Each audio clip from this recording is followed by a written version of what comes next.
Good morning, everybody. It's 9 o'clock. We'll wait just a couple of minutes to let people time to log on.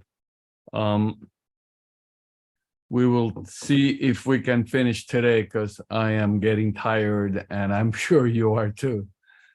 Again, thanks to everybody for participating in this really worldwide presentation. Just for the sake of argument, we are as west as Los Angeles, as east as Seoul, Korea, North Washington State, and South Africa. So we cover a rather large footprint here. Again, let's just wait a couple of minutes and we can get started.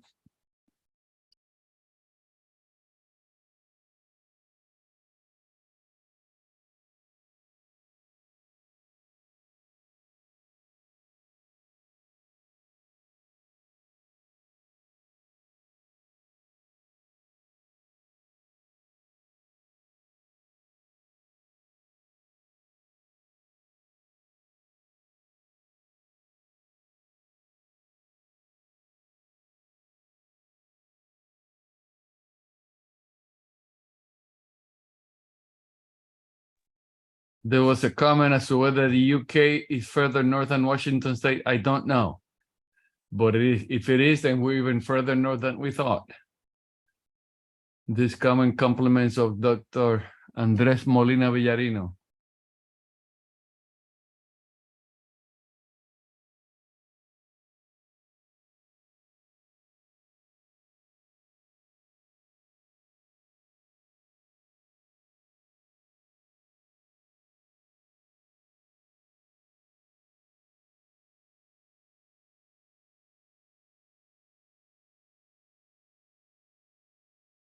Okay, folks, it's 9:05. Let's get started. Continuing with our discussion of cyclic voltammetry, which we all know has the wrong name by now. So yesterday we finished by talking about what the shapes would be for processes that involve, let's say, two electron transfers, where we have either very high level of interactions as opposed to essentially zero levels of interactions. And so we could see a transition from something that looks, as I mentioned yesterday, something like this, to something more like those guys, okay? Now, the real value or virtue of cyclic voltammetry, it's its ability to identify a couple chemical reaction mechanisms. We'll follow the same sequence that we did when we're talking about rotating this electrovoltammetry, meaning prekinetics, postkinetics, EC catalytic, and ECE. As you might recall, we use these words to convey either a chemical step in C or an electron transfer event E, and the order makes a difference, meaning a CE is very different from an EC. As we mentioned at the time, in CE or prekinetics, there's a pre-equilibrium or some reaction that gives rise to the generation of what's the redox active component. And so therefore, transport is going to be affected. On the other hand, EC or postkinetics, there's a reaction that follows the electron transfer event. And while the transport of ox is not going to be affected, the ratio of ox and red will be, because we are basically consuming some of the red here. That variation in the ox-red ratio means that, according to Nernst's equation, that wave is going to shift on the potential axis. And then EC catalytic was basically a combination of the previous two. We have the EC, in this case, where the C step is the conversion of substrate to product. And then, as opposed to the previous one, in this case, we regenerate ox that comes back to the electrode surface. And so this increases the flux. And so we have a combination of changes in both the location of the wave as well as the amplitude of the wave. In the ECE, I'm going through this rapidly because we've already seen this. In the ECE process, we have one chemical step in between two electron transfer steps, and the difference is where the values of E01 and E02 are found. And the two mechanisms, in the first one, E01 is more negative than E02, meaning that whenever we make Y in this context, because Y, this is the YZ couple, it will be reduced at a transport limited rate. On the other hand, if the second potential is more negative than the first, then we need to sweep the potential out to those values to see the effects. So here's again, if you have trouble falling asleep, here's a good ticket to cure you of all insomnia. Basically, what this presents is all of the coupled partial differential equations that are involved in solving these mechanisms. The person who has really singularly made this accessible is the late Jean-Michel Savion, who was just an extraordinarily talented individual with amazing math skills and amazing people who worked with him. He passed away about 3 years ago, unfortunately. We're not going to dwell on this, but rather look at how it is that we can take an experimental observable and try to derive mechanistic information. And so very often what is done in these cases is to look at dimensionless parameters. This is certainly, so here's Mr. Jean-Michel Savion. He developed this formalism of zone diagrams where you have here typically some equilibrium constant, and then this dimensionless parameter. Depending on the mechanism, then the different, you have a different dimensionless parameter applicable to your specific case that you're looking at. In the first iteration of these things, there were no, little voltammetric profiles, as you can see here or here, etc. It was just basically zones, and which made it rather challenging at first if you didn't quite know what was happening here. And so each zone here, so what you have in all of these cases is a balance between an equilibrium constant and the kinetics of the reaction and how the sweep rate basically plays into these things. And so you will have things like pure diffusion, modified diffusion, pure kinetics, etc. And so, for example, this is in French, so that's pure kinetics. Diffusion, that's limited by the interactions. So there's a whole lot of interactions that one can map out here. The beauty of the approach by Savion, and we'll do a little bit of this, is that in one graph, mainly this one in this case, you basically have mapped out all of the options for the specific mechanism. And that's just enormously useful once you figure out how these things play out. So how do you interpret these zone diagrams? And so, as I mentioned, you have different regions. And so dP is pure diffusion. The terms that, it's because they're in French. dm refers to diffusion modified by an equilibrium constant. Ki intermediate kinetics, Kp pure kinetics. So here is the zone diagram. This is what it looked like in the beginning before he started, let's say, dressing them up with little voltammetric profiles, like I mentioned, these guys or any of those guys. This is what they look like. And so this is for the pre-kinetics. And so what we have here is on the y, it's the equilibrium constant, K forward over K back. And then here is the dimensionless parameter where we have K forward, K back over the sweep rate.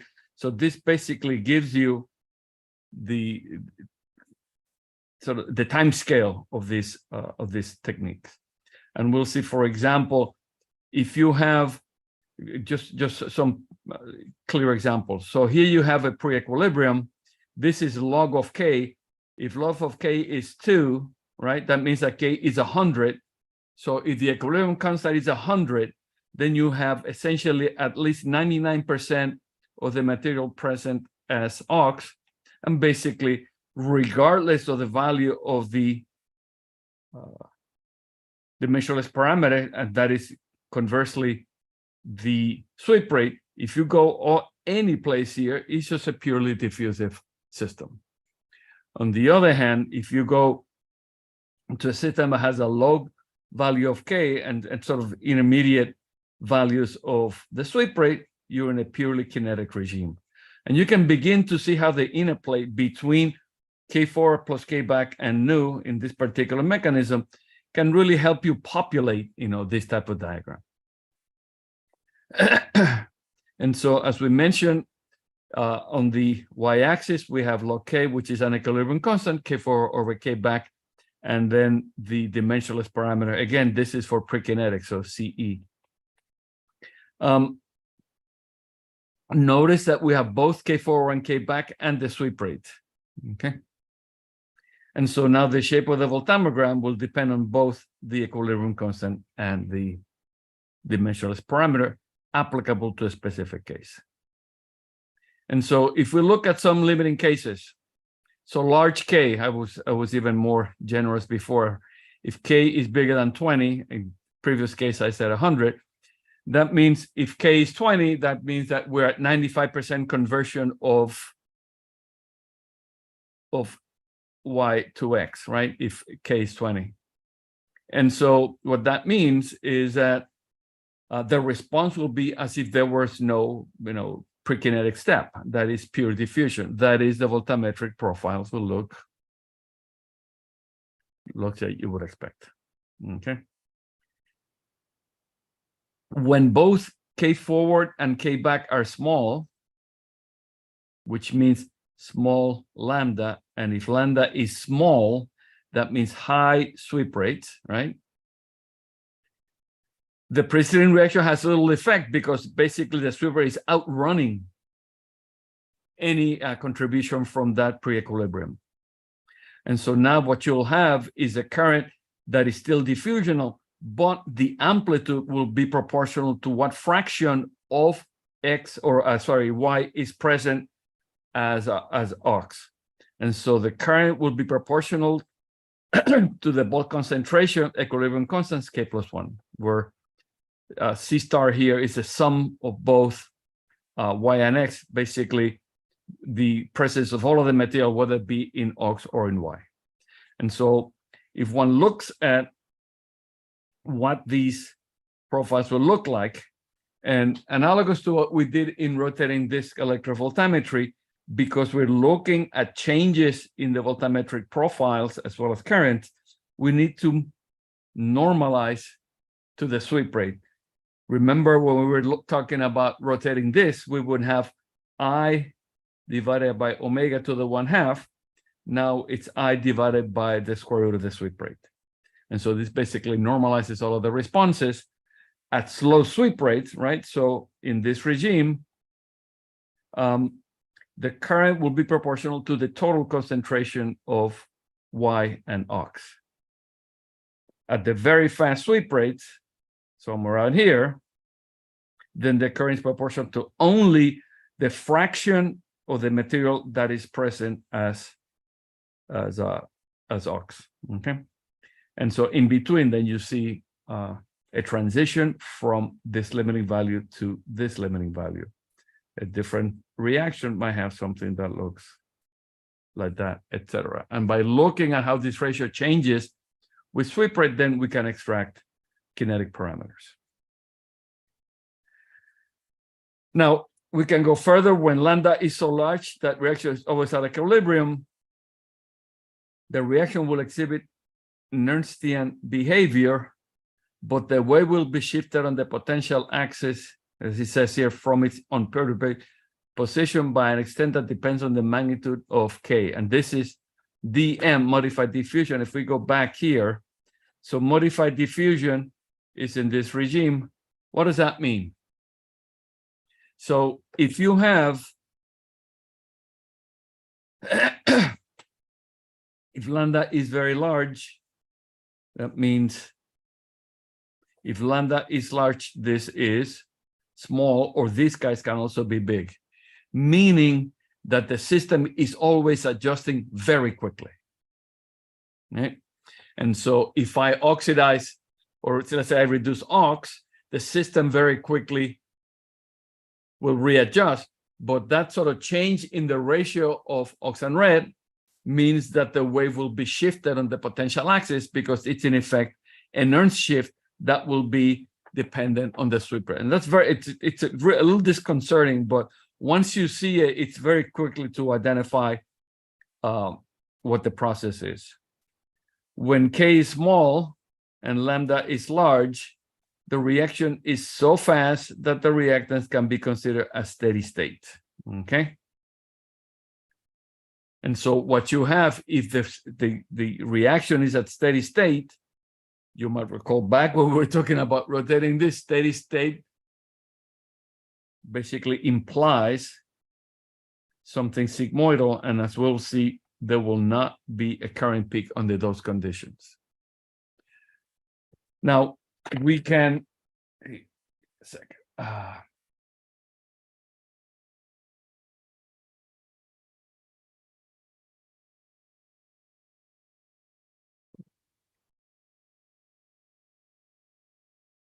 We can, I mean, it's good to see how these things change in these diagrams, but when you're in the lab, what you actually see is a voltammogram. So what will these voltammograms look like?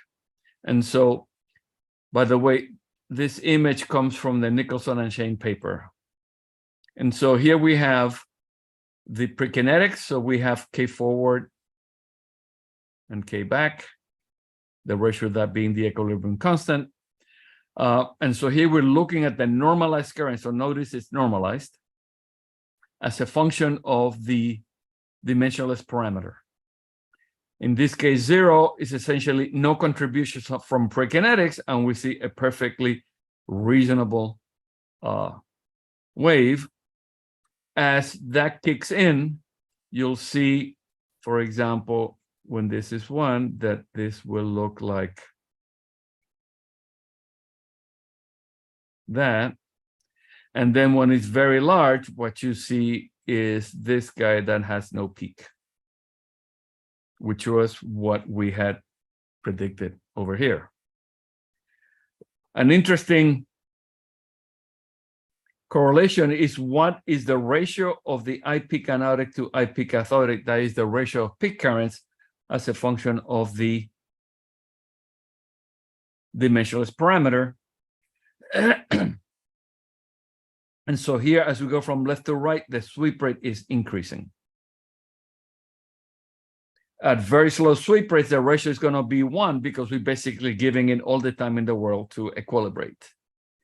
As we go to faster and faster sweep rate, that ratio goes up, and it goes up because the relative magnitude of the anodic current is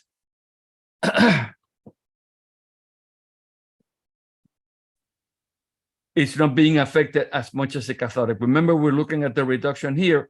If this is going down, then that ratio is going up, and we can see that asymptotically it'll keep going up as you change the sweep rate. One can also do simulations like the ones I talked about yesterday on DigiSim. So this is a little bit more visual. And so here we're looking at, again, prekinetics, where we have, in this particular case, no prekinetics whatsoever. And then as we let the prekinetics start kicking in. Remember, so what we're seeing here is that the forward current is being affected, because that's really what's affecting, it's this pre-equilibrium that's affecting the flux. And so therefore, it's how much aux you have. Once you reduce it, going from red to aux back, there's no limitation there. And so the reverse sweep is much less affected. And then in the limit, I'll just feature this guy here. You'll see exactly what we meant.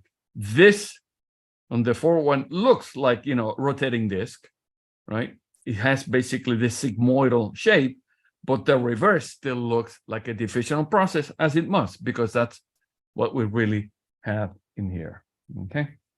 And so again, we can have a transition from having an unperturbed wave to one where the forward profile is dramatically affected, whereas the reverse, much less the case, because really what we're saying is that it's this pre-equilibrium that is controlling the response. So that's prekinetics. How about postkinetics? Remember, one way to characterize, if you're going to make a little, cheat sheet for various mechanisms, this is, going to be the diagnostic criteria that you're going to apply. It says that I peak, the normalized current, will decrease as the sweep rate increases. Why is that? Because as you go faster, then this pre-equilibrium is going to dictate how much aux you have. And once, the sweep rate is fast enough that this pre-equilibrium cannot keep track of that, the current will not grow as it should. And so when you normalize to the sweep rate, that current will decrease. That's a very characteristic criterion or diagnostic for a prekinetics or CE process. As we mentioned, the ratio of IP canonic and IP cathodic will generally be 1, or at the lowest sweep rates, it'll be 1, and it'll increase as V increases, as we saw here, because in essence, the magnitude of the cathodic current is going down as we increase sweep rate, so therefore the ratio is going to go up. When K4 and K backward are large and the equilibrium is small, meaning you have a small equilibrium constant, but the exchange dynamics are very fast. So let's say you have that the K4 and K back are 10,000 each, but K is 1, which is not very large. And so what that means is that the system adjusts very quickly, and as a result, the wave will be displaced as a function of the sweep rate. Okay. So this is prekinetics. What about postkinetics? And so here, remember, in postkinetics, we have a reaction that follows the rate of electron transfer. And so what will happen here is the wave will be displaced on the potential axis, and then the reverse current will be dramatically decreased. Okay. This is very similar to what we saw in rotating disc electrodes. Remember, if we go aux to red and we consume red, then the ratio of aux and red is changing, and therefore the wave will be shifted on the potential axis.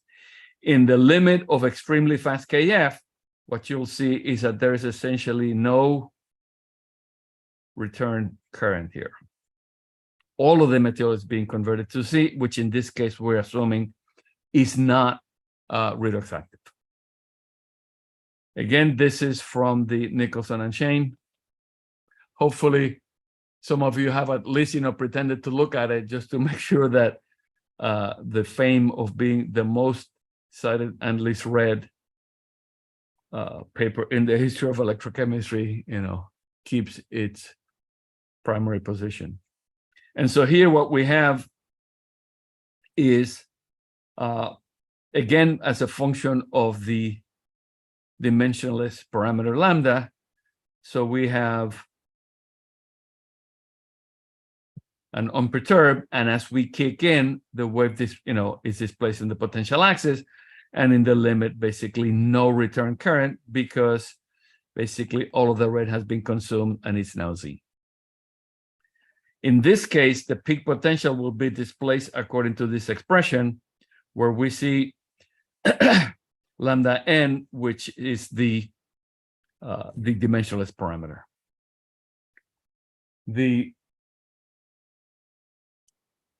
As we did before, we can look at the ratio of IP canonic to IP cathodic. Remember, what's being affected is the anodic current. As we go to faster sweep rates, which is basically negative with that, we go back to unit ratio of IP canonic to IP cathodic, and as we scan slower or the kinetics get faster, this goes, very, very low. And so if we look at what's going to be our diagnostic criteria for postkinetics, so we have, again, aux plus n electrons going to red. This goes to Z, we're assuming, as we mentioned before, that C is not electroactive. The ratio of IP canonic to IP cathodic will approach 1 as V increases. So that's basically what this is.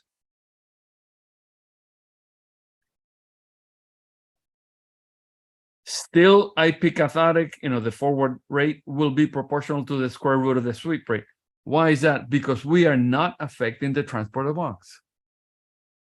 I mean, the electrode doesn't know and doesn't care that this species is going to be reactive. All it cares is that there is a well-defined diffusional transport of ox to the electrode surface, and therefore the current should scale as the square root of the sweep rate. As we mentioned before, because as an EC, we change the ratio of ox and red, and so therefore the wave will be displaced on the potential axis at the tune of about 30/n millivolts per decade change in the sweep rate. And so this also tells you, in general, that you want to do experiments over a broad range of sweep rates, because that's really your best tool to analyze all of these mechanistic pathways.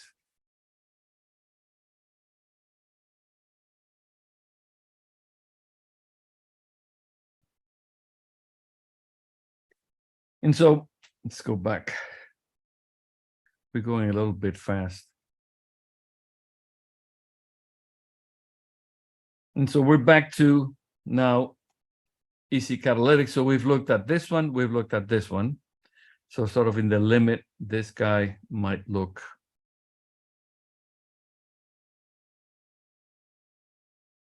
this guy.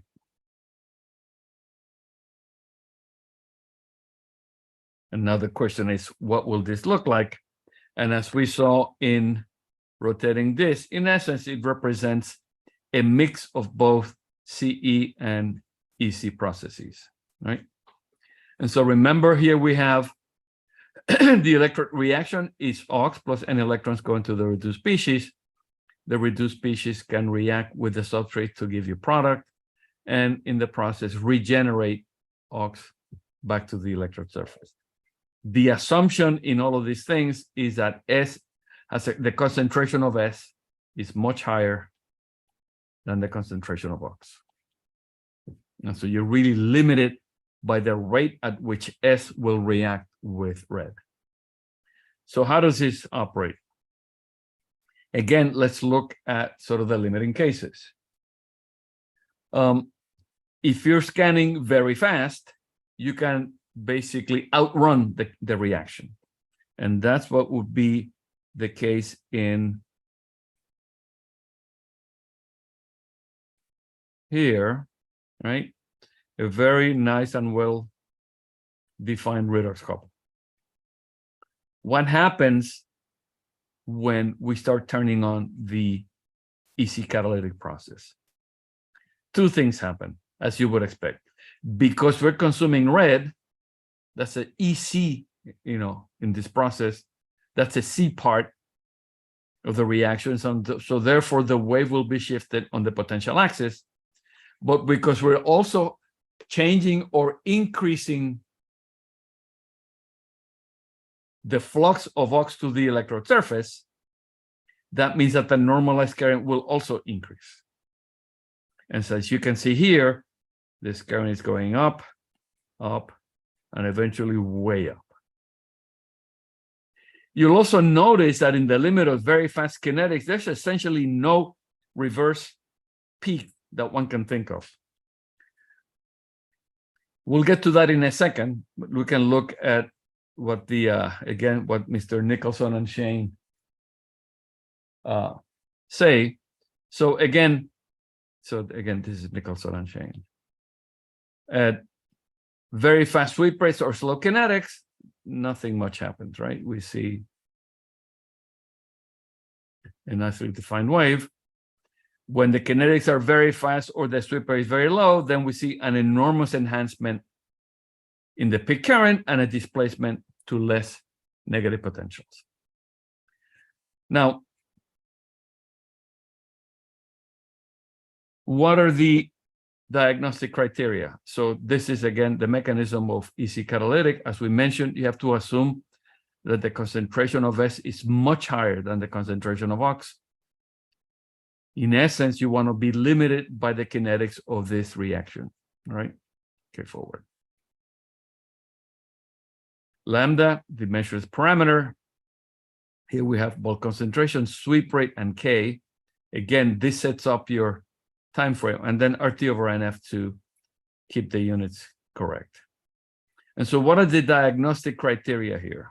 It says EP cathode shifts as V decreases, meaning as you give the reaction more time, right? If you scan slower, then you give the whole process plenty of time for this reaction to take place. You're consuming red, the wave will shift on the potential axis. Whoops. The normalized current increases as V decreases, right? Remember, if there was no effect, I mean, for a simple diffusional process, the normalized current, that is I peak normalized to the square root of the sweep rate, basically all of those lines should fall on top of each other. In this case, it will increase as V decreases. Why is that? Again, because at slower sweep rates, you're giving the reaction more time to take place. You're generating more ox as a result of the catalytic reaction. This goes back and increases the flux. And so at slower sweep rates, you give it more time, the relative increase in the concentration of ox, and therefore its flux is going to be increasing, and therefore the ratio, the normalized current will increase as the sweep rate decreases. The one diagnostic criterion that I completely disagree with, but it's so ingrained in the literature that we'll mention it, and then I'll tell you what I think. It says that IP canonic over IP cathodic equals 1. And that to me makes absolutely no sense. Let's go back to the, so here are the voltammograms that I mentioned earlier, right? Let's see if we can get rid of. Okay. So if I look at these profiles, you know, the rationale, and when people say that IP canonic equals IP cathodic, is they say, if I take the forward current as this, and the reverse current as that, whoops.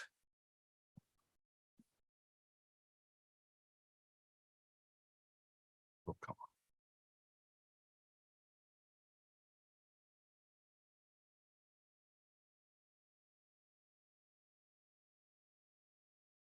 And the reverse current as this one here, then that ratio is 1. However, to me, what one should do is that the forward current is clearly very large.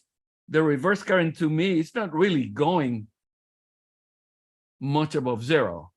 And so I completely disagree with that, with this criterion, but it is so ingrained in the literature that I will tell you that that's what people say, and I will tell you that I completely disagree with that diagnostic criterion. The more important thing is to look at how the shape of the wave changes. You go from something that looks clearly diffusional. Again, let's get rid of this nonsense.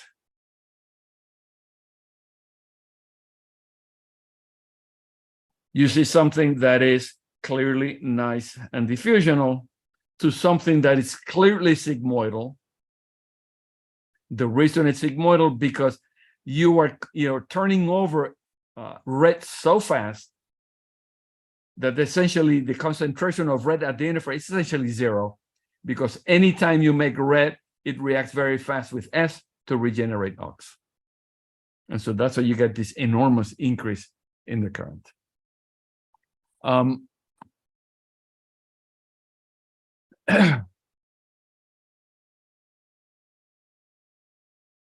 ECE, remember there's 2 variants in the ECE depending on where the potentials are located.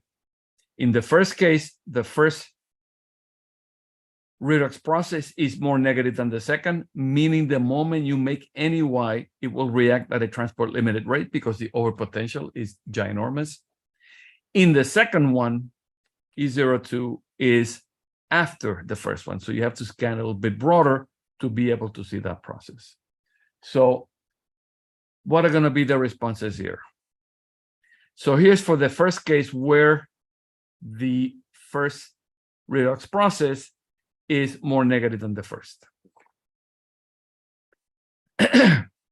If we go to very fast sweep rate or slow kinetics, notice here that lambda equals 0. You see a perfectly reasonable wave. Nothing much. We then let the ECE kick in. So now lambda is 0.05. So we see on the forward process, reduction of ox to red, red goes to Y. Because red goes to Y, we recapture less of the red. So this current here is diminished relative to that one. And then surprisingly, we see a new wave here. And that represents the oxidation of Z back to Y, because at that potential, remember at this potential, right, Y goes to Z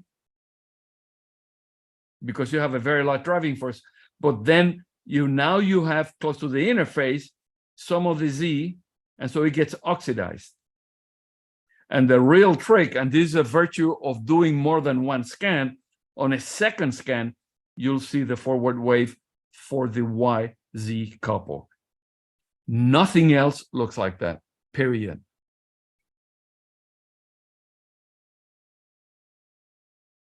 If you let the kinetics kick even further, so here's 0.4 or in the limit 2, what you'll see is ox going to red, essentially no reverse current because all of the red is being converted to Y, which in turn gets converted to Z. You see the Z back to Y, and then this guy here. Now, let me get rid of.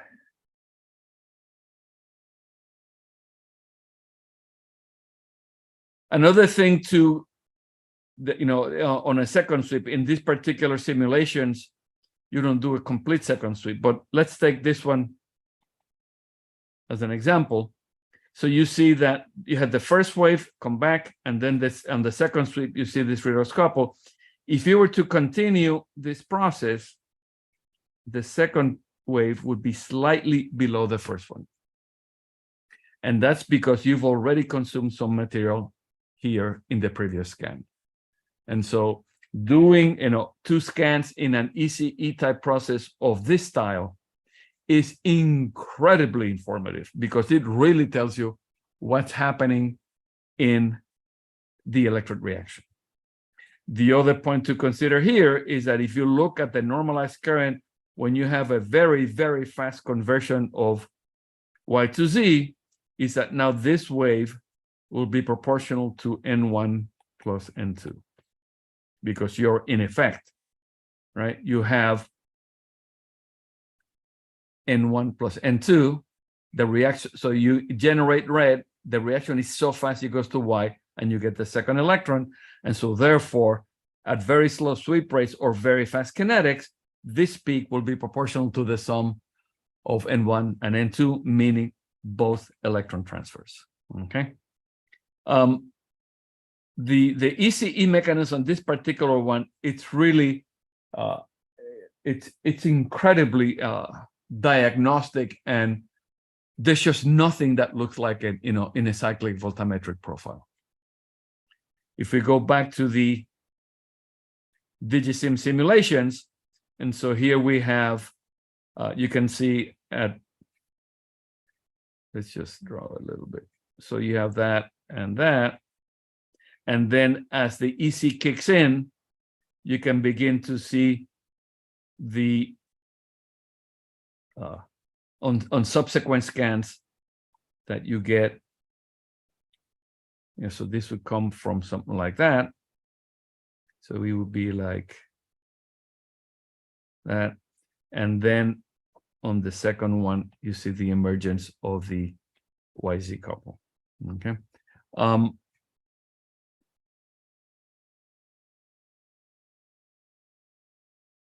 We get rid of that again. And so the point to be made here is that when you see this on your screen, there's just nothing that looks like it. And it immediately tells you, identifies the mechanism for that electrode reaction.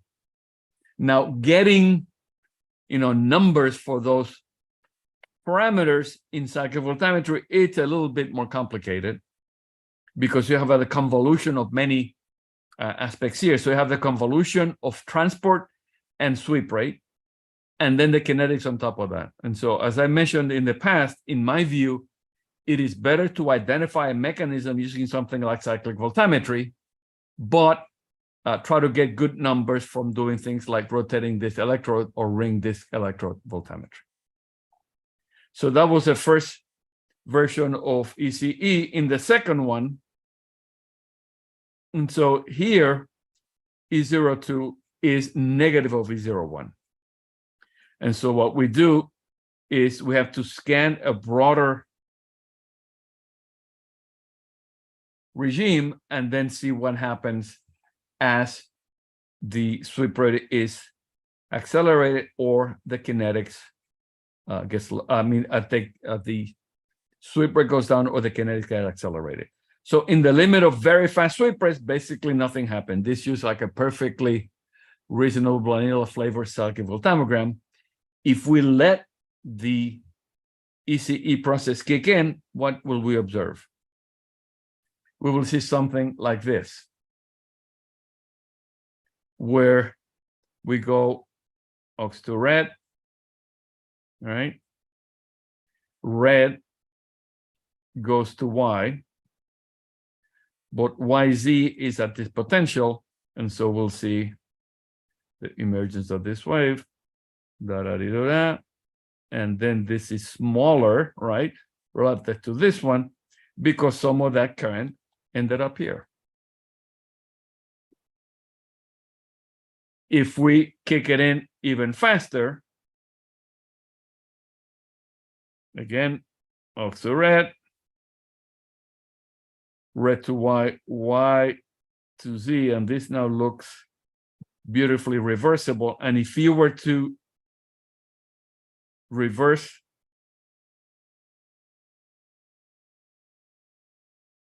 here, you would see a beautiful reversible couple.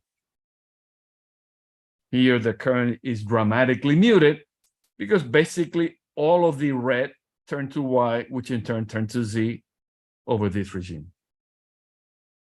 Remember that this is completely analogous to what we saw in rotating this electrovoltammetry.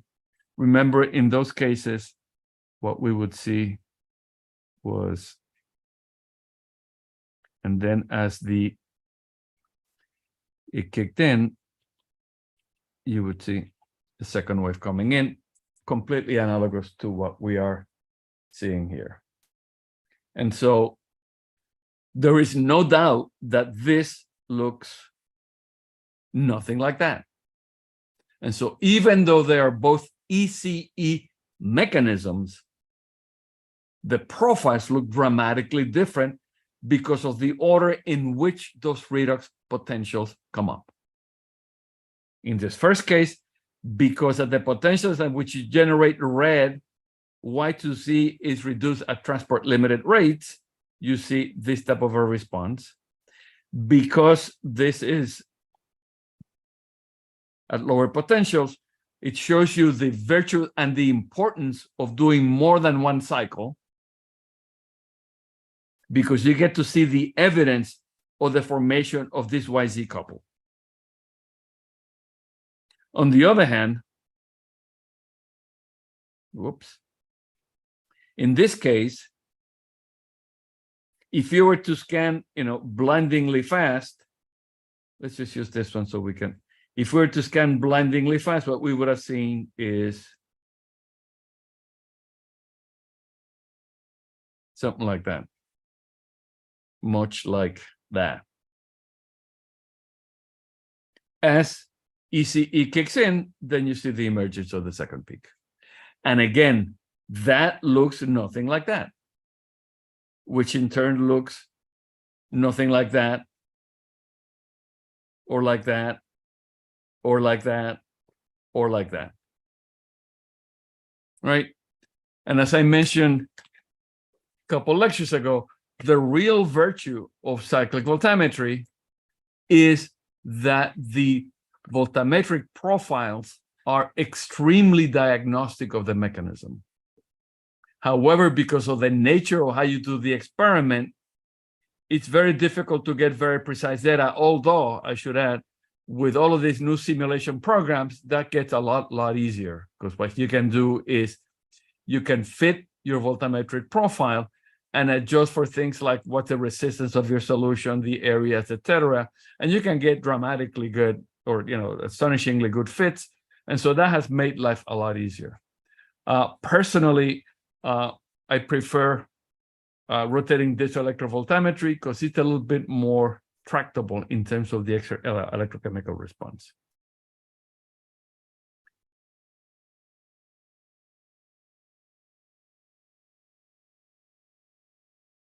What about adsorption?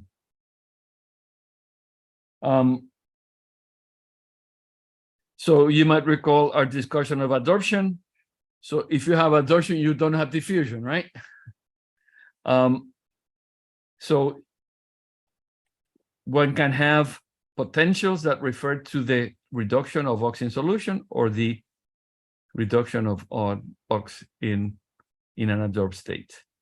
The difference between those two is a reflection of the free energy of adsorption of the particular species. Now, it's instructive to consider cases where you have the redox active molecule both in solution and as an adsorbed species.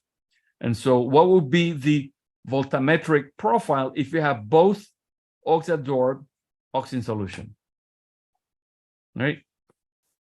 And so there's different variants. So this is product strongly adsorbed. What does that mean? We go ox to red, and red goes to red adsorbed. Okay. Think of this as really a peculiar EC. You remember when we had an EC process, right? That the wave was shifted on the potential axis to less negative potentials. The same is true here, except that the reaction really is the adsorption of red. And if the product or the red is more strongly adsorbed than ox, then that wave will be shifted. In addition, the voltammetric profile is very different when you have an adsorbed species because there is no diffusional transport. And what you'll see is that the adsorbed species will have a wave that looks like that. Here we're comparing in the dotted line or the dashed line, no adsorption, in the solid line, adsorbed species. And so in this case, both ox in solution, which would be this guy, ox and then the absorbed species would be here.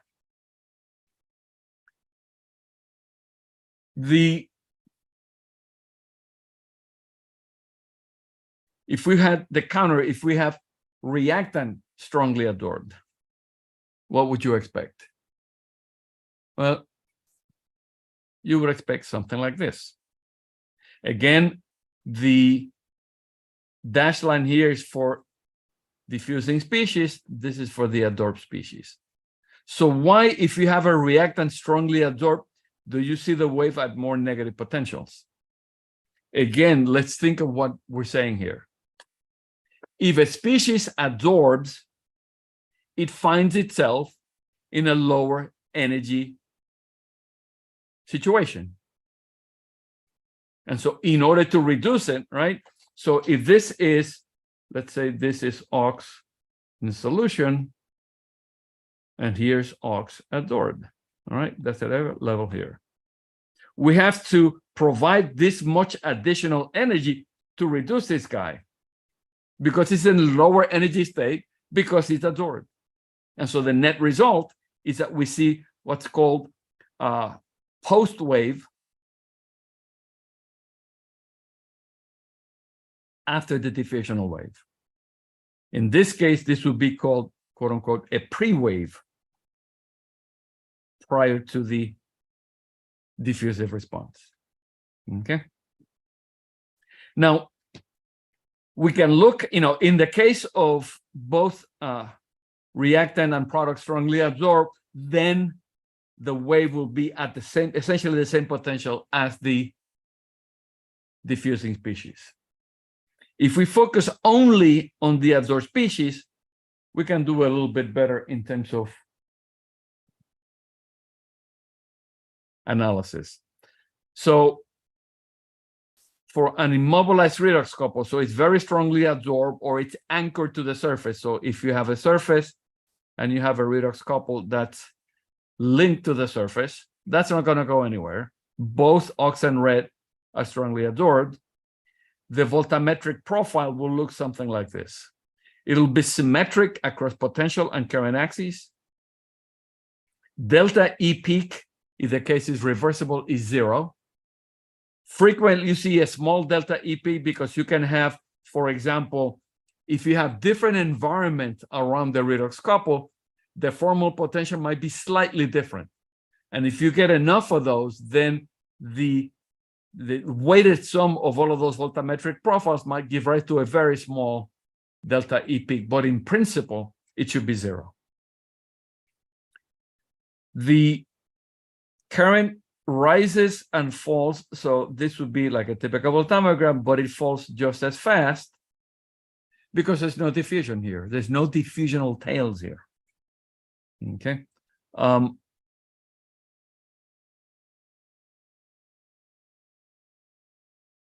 As I mentioned, delta E peak equals 0.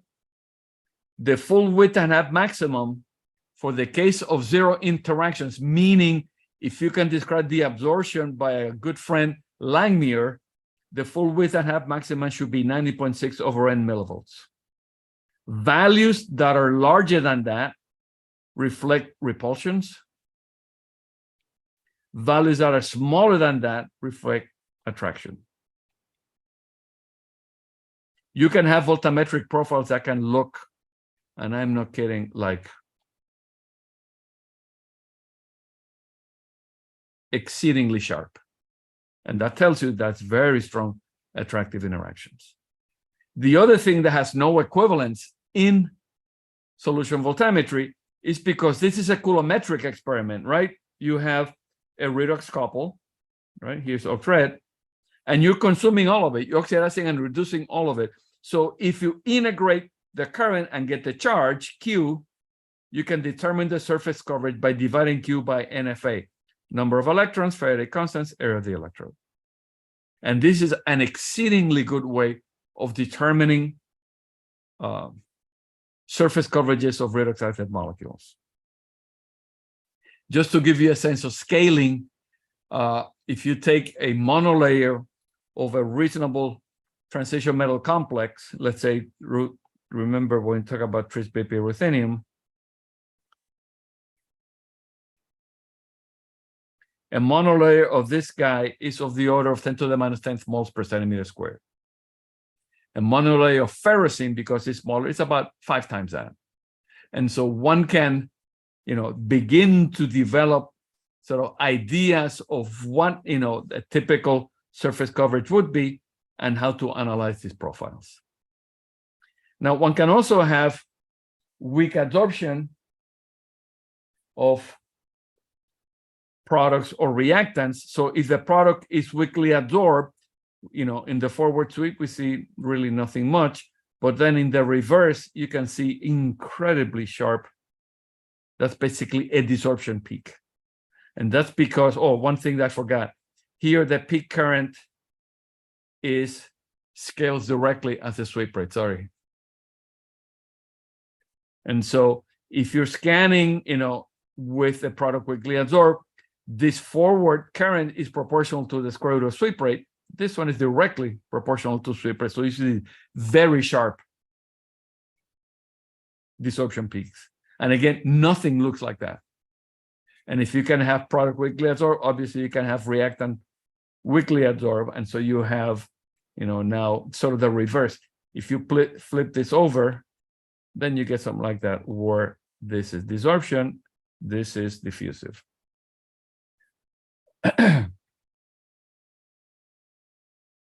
Now,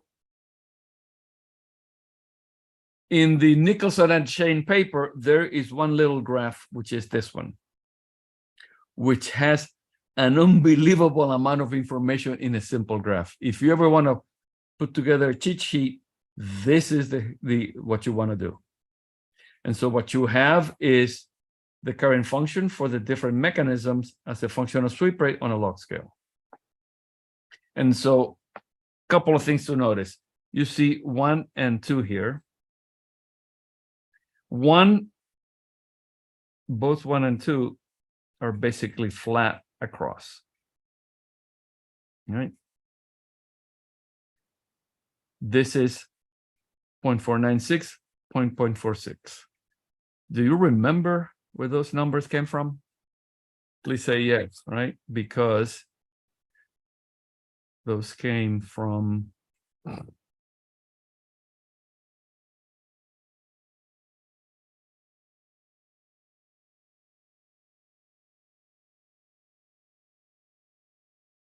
here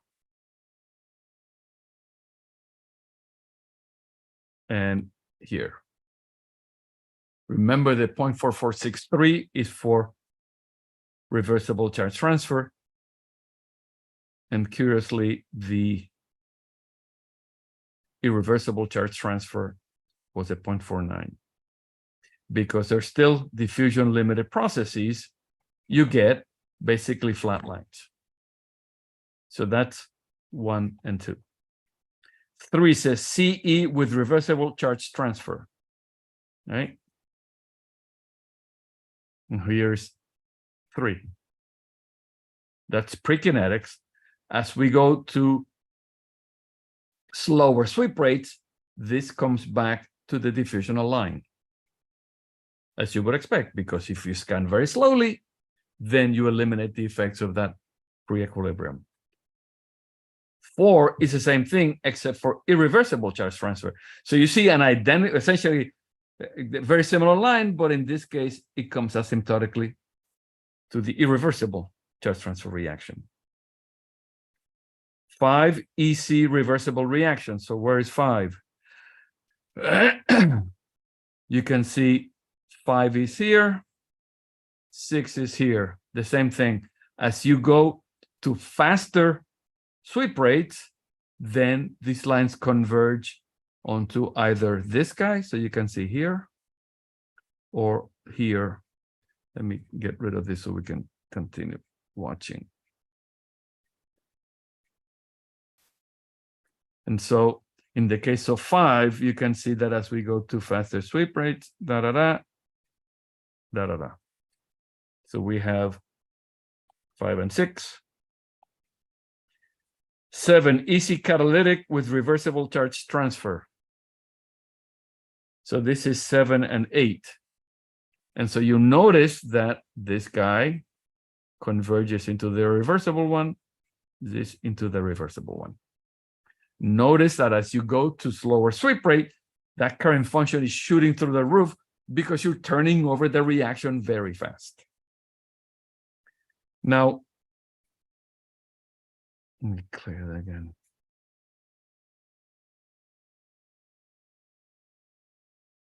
What would this profile look like if you had adsorption? Right? Whether it's reversible or irreversible, it would probably be something like that. Okay.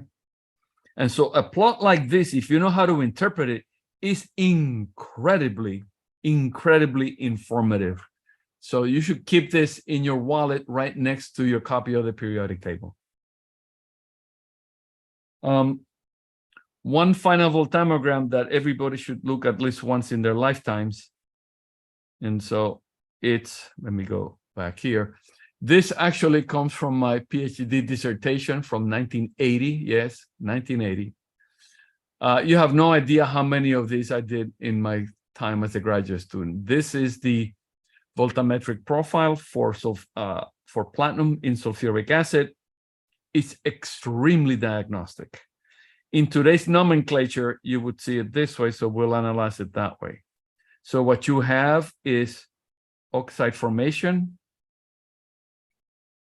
oxide reduction, hydrogen adsorption on different crystal planes.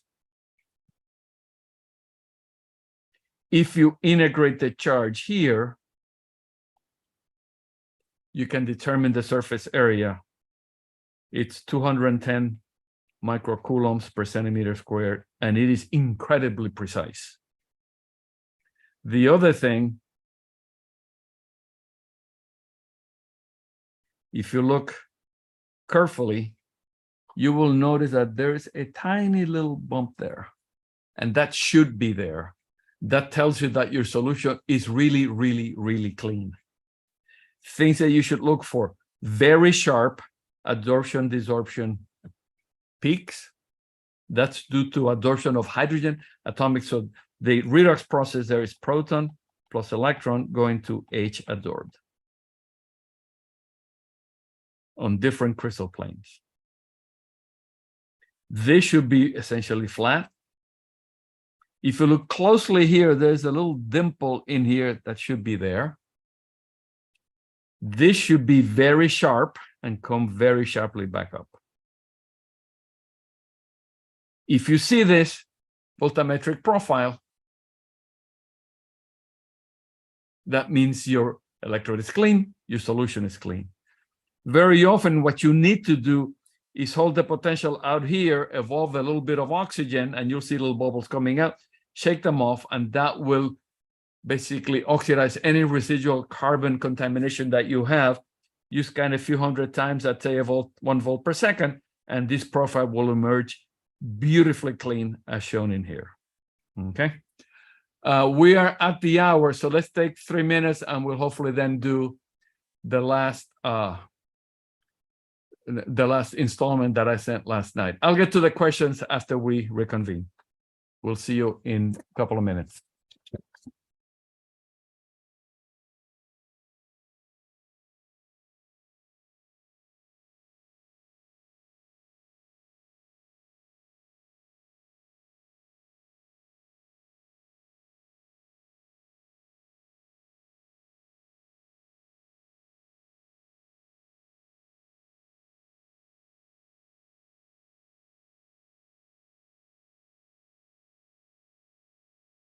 Okay, it's 10:10, so there are a couple of questions. One, it says, are they not saying I pick cathode approximately 1 but not equal to 1? I assume that this is in the easy catalytic in cyclic voltammetry. I mean, I can see where, basically they're saying that if you have a sigmoidal response, then, the background for the reverse is the top of that sigmoid. They might be, in the strict limit, correct, but I just, from a more understanding, standpoint, I think that, one is very large and the other is very, very, very small. So that ratio, in my view, is not 1. The second question is, what is the current function a measure of? Think of it as just current. I mean, current function basically takes a little bit more sort of the numerical analysis, but that's basically what that means, okay? And so hopefully we got about 2 hours left. Let's see if we can finish, because I would like to make this the last one for today. And so here we're going to be talking about a little bit about the energy landscape, and in particular talking about fuel cells, batteries, and supercapacitors. And so a little bit of an introduction. I don't know if you remember, Rick Smalley got the Nobel Prize for fullerenes, buckyballs. So he was talking about top 10 problems humanity for the next 50 years, right? And we have the usual water, food, environment, etc. and here we have energy, right? By 2050, it's estimated that we'll have 10 billion people. We need to double the amount of energy we produce without screwing up the environment, which is a tall order to begin with. If we look at the world and US energy consumption, quad is it's a good unit. It's a quadrillion BTU. That's a one with a lot of zeros where they count.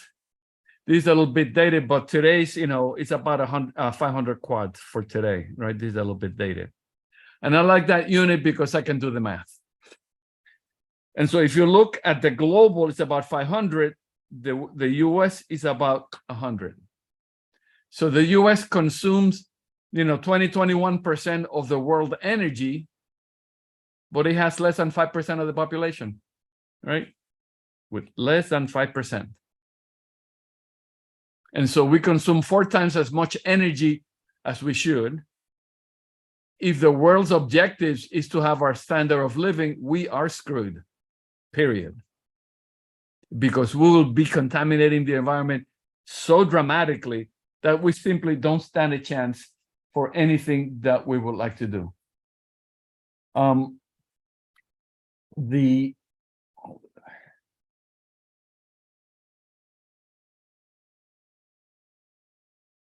And so you might ask, how much is a quad? A quad is that. So 100 quads is that, right? It's a colossal amount of energy. And so we need to really think about how we provide energy to a growing population without screwing even more our environment. If we look at how energy had been used across the last few centuries, I mean, for a long time, basically, it was wood. We burned wood for heat. We burned wood for lighting. Then the Watt steam engine, basically the precursor of internal combustion engine, the development of lamps, incandescent lamps, and then really the internal combustion engine. You can see that wood, came and went.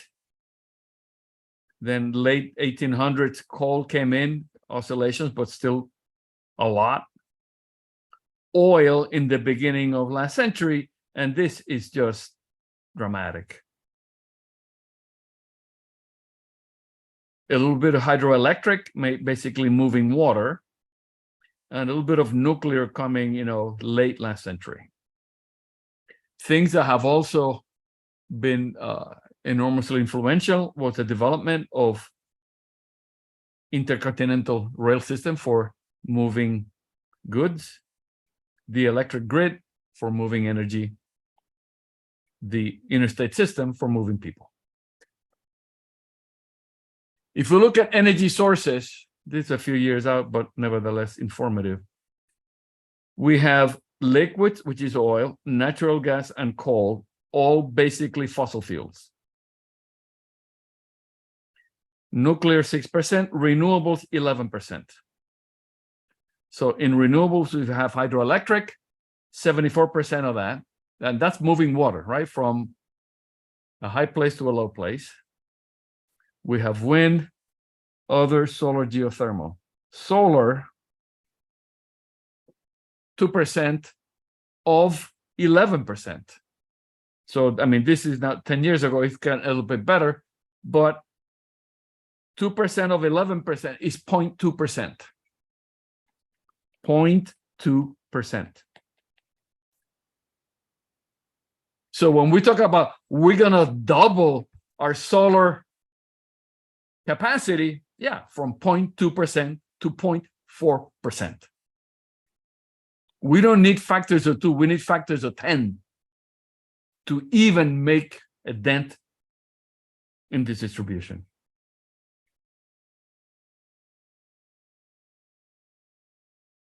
It's interesting to look at the energy use. This is a little bit more recent, 2019. Again, 100 quads. And so the advantage here, that 1 quad equals 1%. And so if we look, it says electricity generation, 37%, residential, commercial, industrial, etc. And says is energy services, 32%. Rejected energy, rejected, 67.5, meaning 67.5 of the energy content of the fuels we use does nothing other than generate heat and screw up the environment. So we waste 67% of the energy content in the fuels. This gives you a sense of the thickness of the line, gives you a source of where they're coming from: petroleum, coal, and natural gas. So if you add those up, it gets you 80-some%, which is what we saw before. We need to do better than this. This is simply inexcusable that we're rejecting that fraction of the energy when the technology is here and now to do much better. Case in point, looking at light being generated by an incandescent light bulb. You start with 100 units of energy.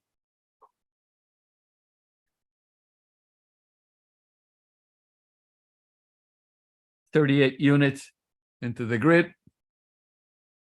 When you get to the light bulb, you get 2 units of light per 100 units of energy, meaning an incandescent light bulb is 2% efficient in converting electricity to light. Much better, it generates 34 units of heat. And so in the whimsical end of things, in Europe, they're going to outlaw incandescent light bulbs. But then you have companies saying, oh, no, this is not a light bulb. This is a heating device, which actually, in truth, is a much better heating device than a lighting device. Another example. And so here, if you're going to drive, let's have a Porsche so it looks good. So we can do a so-called well-to-wheel analysis. Here's the oil well. We transport it. 90% efficiency to get it to the pump. That is not bad. The moment we put it in the car, 20% efficient. Again, inexcusable. Why is that? It's because cars are based on internal combustion engines. In the thermodynamic sense, that's a heat engine limited by Carnot cycle. And when you do the analysis, the theoretical efficiency of your car is 50%. The actual efficiency is about 20 to 25%. Again, meaning 75 to 80% of the energy content in the gasoline you put in your car goes to something other than getting you from here to there. Again, inexcusable. And so the question is, can fuel cells help? What role should they or can they play? And so we're into the definition. What is a fuel cell? It's a device that conveys chemical energy directly to electrical energy. So it is not a heat engine. It's not limited by the Carnot cycle.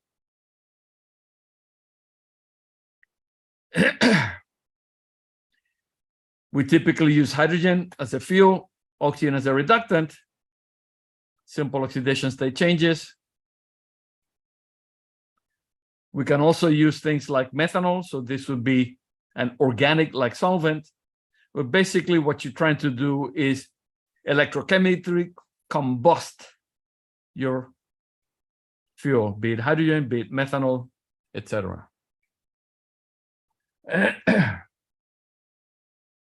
So what is a fuel cell?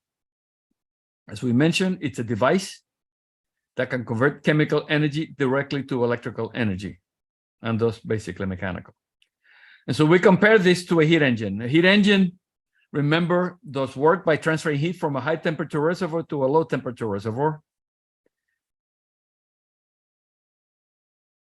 The thermodynamic cycle was developed by Carnot, the so-called Carnot cycle, which tells us that the thermal efficiency of a heat engine is given by this expression, eta, which is T hot minus T cold divided by T hot, all in Celsius. The engine in your car is at about 600 degrees. Room temperature, let's call it 300. 600 minus 300 divided by 600. Theoretical efficiency of your car is 50%. Actual efficiency, 20 to 25%, which is what we said, whoops, here.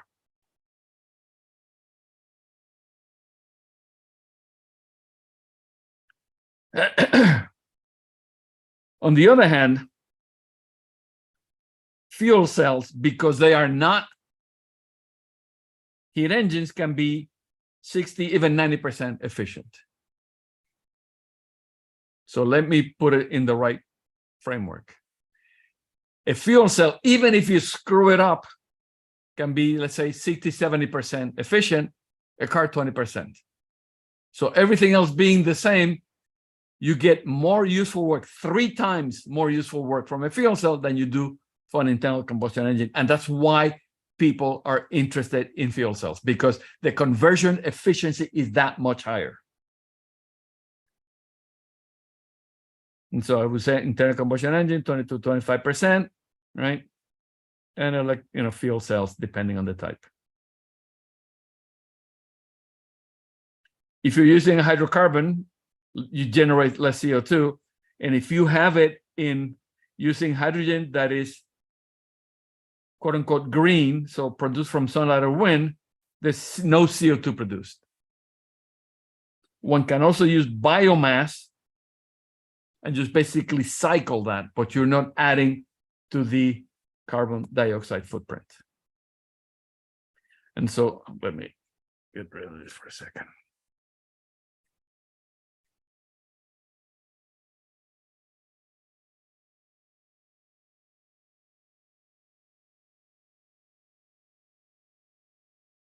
And so we go into so-called apple pie motherhood, so you're saying I can use hydrogen, oxygen, get electricity, water, and a little bit of heat, right?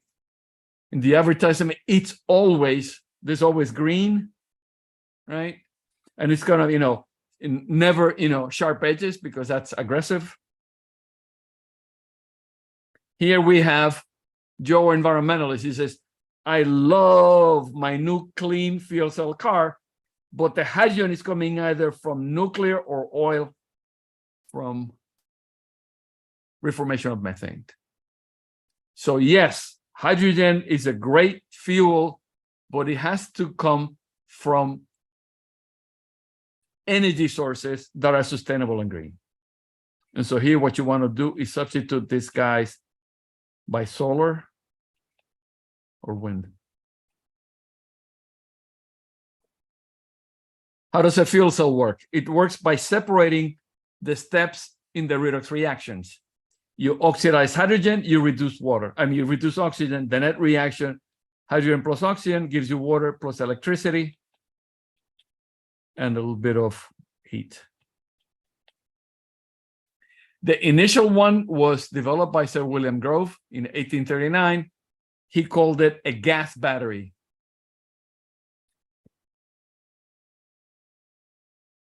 And for those of you who might be able to see, if you look in here, it says platinum electrode. So even 200 years ago, people knew that platinum was a good electrode for these applications. So in a fuel cell, you have 2 conducting electrodes, where you have oxidation and reduction, an ionically conducting medium, so that you can transport ions from one side to the other, maintain electrical neutrality without shorting the system. And so here is a diagram that even our friends in Washington can understand. Mainly hydrogen comes in, gets oxidized. You see protons moving across. Electrons move through the external circuit, combine with oxygen to give you a little bit of water, heat, and electricity. Different types of fuel cells, so-called polymer electrolyte membrane, or PEM, operating at low pH, uses Savion, which is, as we said before, essentially sulfonated Teflon. You can have higher densities, but because it's an acidic environment, it requires precious metals. And we'll talk about that a little bit later on. The initial fuel cells were alkaline-based in liquid. So you had, in essence, potassium hydroxide gel on asbestos. This is what used in the space program. Whereas in PEM fuel cells, protons are the mobile ions. In KOH is obviously hydroxide. Temperature ranges 80 to 90 degrees. After this, you go to a significantly higher fuel cells, so-called phosphoric acid fuel cells. They use polybenzimidazole membrane material. So you have phosphoric acid as the electrolyte, significantly higher, 250 degrees C. And then you take a huge jump in fuel cell technologies. Let's say molten carbonate or solid oxides, you're operating between 600 and 1000 degrees.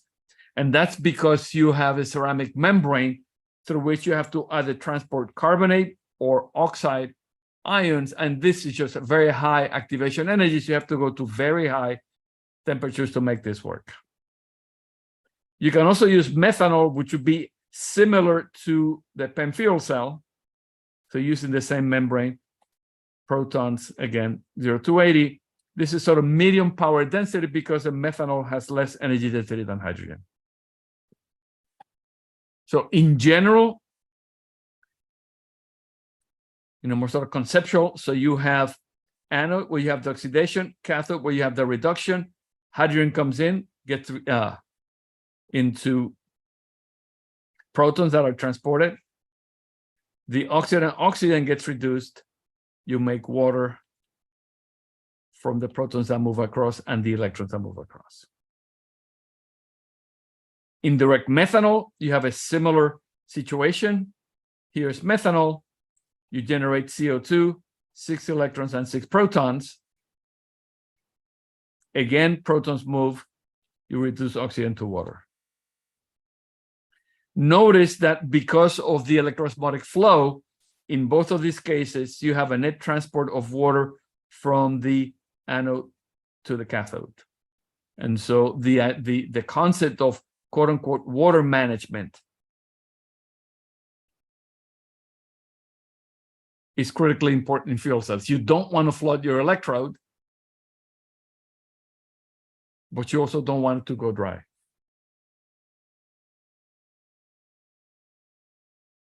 In a solid oxide fuel cell, so YZZ is yttrium-stabilized zirconia, which is a ceramic, around 700 degrees C. So oxygen comes in, you reduce oxygen to the oxide anion, and that's what moves across. And that's what it requires, very high temperatures, because you're basically moving an ion through a lattice.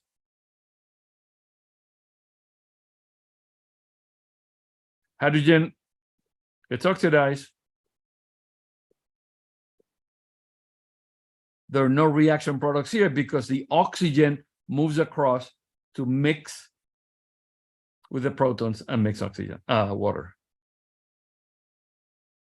And so we're back to our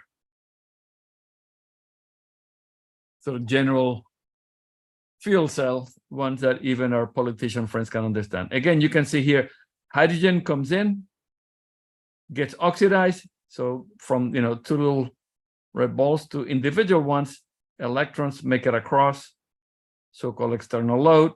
The electrons get recombined with oxygen to make water, electricity, and a little bit of heat. In a more realistic fashion, you have bipolar plates. And so basically these are electrodes that one side is the anode, one side is the cathode. You make a club sandwich out of these. In a typical stack, you might have 300 of these. GDL of gas diffusion layer with the catalyst. Membrane, which is what separates the two electrodes. This will be on the anode, this is on the cathode. So you have another gas diffusion layer with catalyst, bipolar plate, you make a sandwich and you're good to go. In general, this is the realm of nanostructures. Typically, you have nanoparticles in the 2 to 5 nanometer regime, especially in acidic media, because you're talking about using platinum, palladium, iridium, very expensive metals.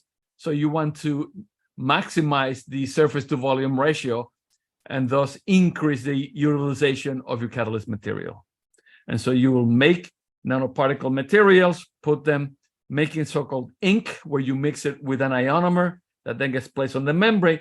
That is called the membrane electrode assembly, which is the working, part of the fuel cell. It's very challenging because it requires 3 interpenetrating percolation networks.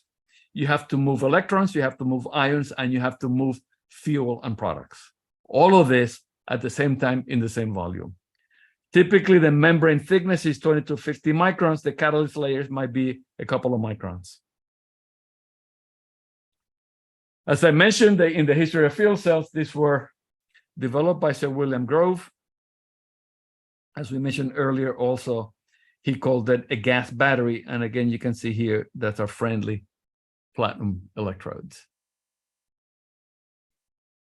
In 1982, gas batteries together to form a gas chain for the electrolysis of water. Moving forward, so developments were really, for lack of a better term, stagnant. They had a huge influx during the space program. And so the Apollo program used alkaline fuel cells to deliver electricity to the capsules. These were of the type where you had potassium hydroxide on an asbestos, basically sponge. You couldn't have any CO2 in here because under those conditions, you make potassium carbonate that precipitates and really, dramatically lowers the efficiency of your system. They would use the generated water to meet their drinking needs. As we mentioned, different types of fuel cells. This is the one we just saw, that's 12 kilowatts, which by today's metrics would be kind of puny. Just to put it in perspective, a fuel cell in a pickup truck would be somewhere in the neighborhood of 100 kilowatts. So from here, we go to the PEM fuel cells. This is 50 kilowatt by Ballard, a Canadian company. So twice that would be a typical one for, people in the US like big cars. And so you need a bigger footprint for the fuel cell. Phosphoric acid fuel cells, typically stationary because you're operating at 250 degrees, give or take. And then you go into the high temperature ones, molten carbonate or solid oxide fuel cells. This will always be stationary, also because you're heating a ceramic membrane. The on and off is a long time. You cannot just switch switch them on and off. What you actually have to do is slowly heat them or slowly cool them. Otherwise, those ceramic membranes are very brittle and will break, and then you're out of business. Potential markets, first and foremost, automotive, because people want to move around. In particular, long-haul trucks. And that's because the refueling for fuel cells is about 5 minutes. And you can get ranges of 600 miles. So if you have a semi, an 18-wheeler, and you have precious cargo, you want to make sure that you can refuel very quickly and be on your way. That is certainly not the case for battery-operated cars. So automotive, stationary for houses, consumer electronics. So you can have, for those of you of a certain age, you remember the big lighters that had a little bit of fuel. So imagine an equivalent thing in a little stick that you put into your iPhone or computer, etc. Going into automotive, this is courtesy of our friends at GM. So you can see here what this actually looks like. These are the bipolar plates, beautifully engineered, beautifully working. And here you can see a detail. Here's a membrane, the thickness of the membrane, and the catalyst layer here and here. If you look closer into the catalyst layers, you can see that these are really the realm of nanoscale, again, to maximize surface to volume ratio, minimize the overall cost and the loading of precious metals. In terms of availability of vehicles, so the only one that's really out there right now that's accessible is the Toyota Mirai meaning future, but there's also a Honda Clarity. GM is about to put one out. By the way, when it comes out, their cathode catalyst is the one that was developed here at Cornell. Hyundai has a model. Last year, as I mentioned, one of the important things is electrifying transportation, particularly for long-haul vehicles. For shorter range or lighter loads, then battery electric vehicles make more sense. For longer distances and higher loads, then this is fuel cell vehicle domain. I was in Paris last year, and I took a cab, and much to my surprise, this was a Toyota Mirai. They have a fleet of these in Paris. They have about 200 of these and about 10 refueling stations. So this is here and now. This is not out into the future.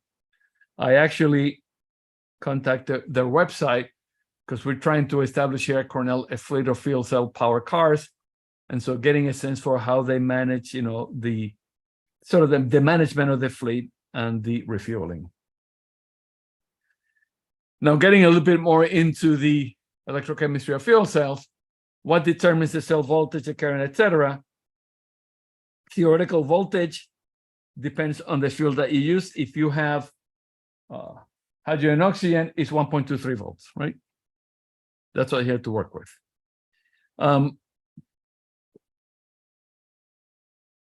There will be losses over potentials that we're familiar with, losses in terms of the kinetics, losses in terms of the ohmic drops, etc. So all of these things will detract from your fuel cell performance.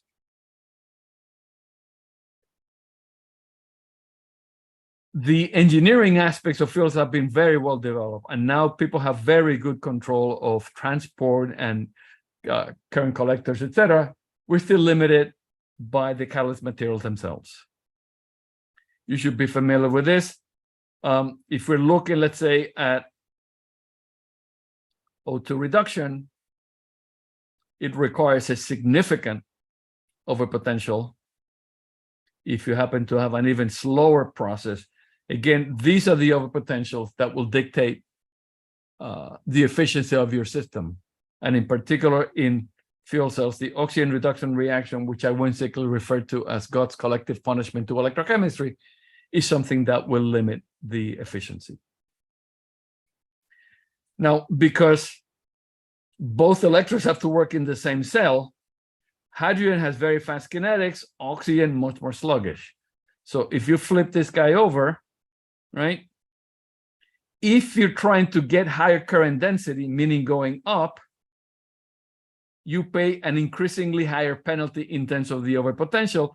So your cell voltage gets smaller. So this is much bigger than here as you go up in current density. If you look at the losses, so here's a typical power curve. So you have cell voltage versus current. This is a bit dated, but the distribution is quite reasonable. So what we have, overpotential for oxygen reduction, it can be as big as 400 millivolts. Remember, we have 1,230 to work with, 1.23 volts. You can lose resistance, ohmic, 70 millivolts, mass transport. And so we end up adding all of this. I mean, you're losing, quite a bit of the energy available just to get this process to keep going. In particular, this is the biggest culprit. And so a lot of research has been focused on how do we accelerate the kinetics of oxygen reduction. And so this brings, what are the issues? Platinum and platinum alloys, they're expensive by any metric. They're also subject to poisoning. For example, CO will poison platinum. About 5 parts per million will kill your fuel cell. CO binds very strongly, and so you need to get rid of that, and that requires that occasionally you go to very high polarizations to oxidize the CO and get back to more working conditions. Sulfur are brutal, but typically sulfur are not as pervasive as carbon monoxide. And so the thing is that you either use either very pure hydrogen or use an alloy, that can mitigate some of these effects. So for example, platinum ruthenium in methanol really works well because this platinum ruthenium is very good at oxidizing CO to CO2 at low potentials. So what are the challenges? In the anode, the emphasis has been on hydrogen, but one can think of other fuels. So for example, formic acid is a reasonable fuel, doesn't have the energy density of hydrogen, but it is quite reasonable. On the cathode, there's a lot of development here over the years, but the basic idea is you want to minimize the use of precious metals. Membranes, still not durable in acid media. They're controlled by Savion.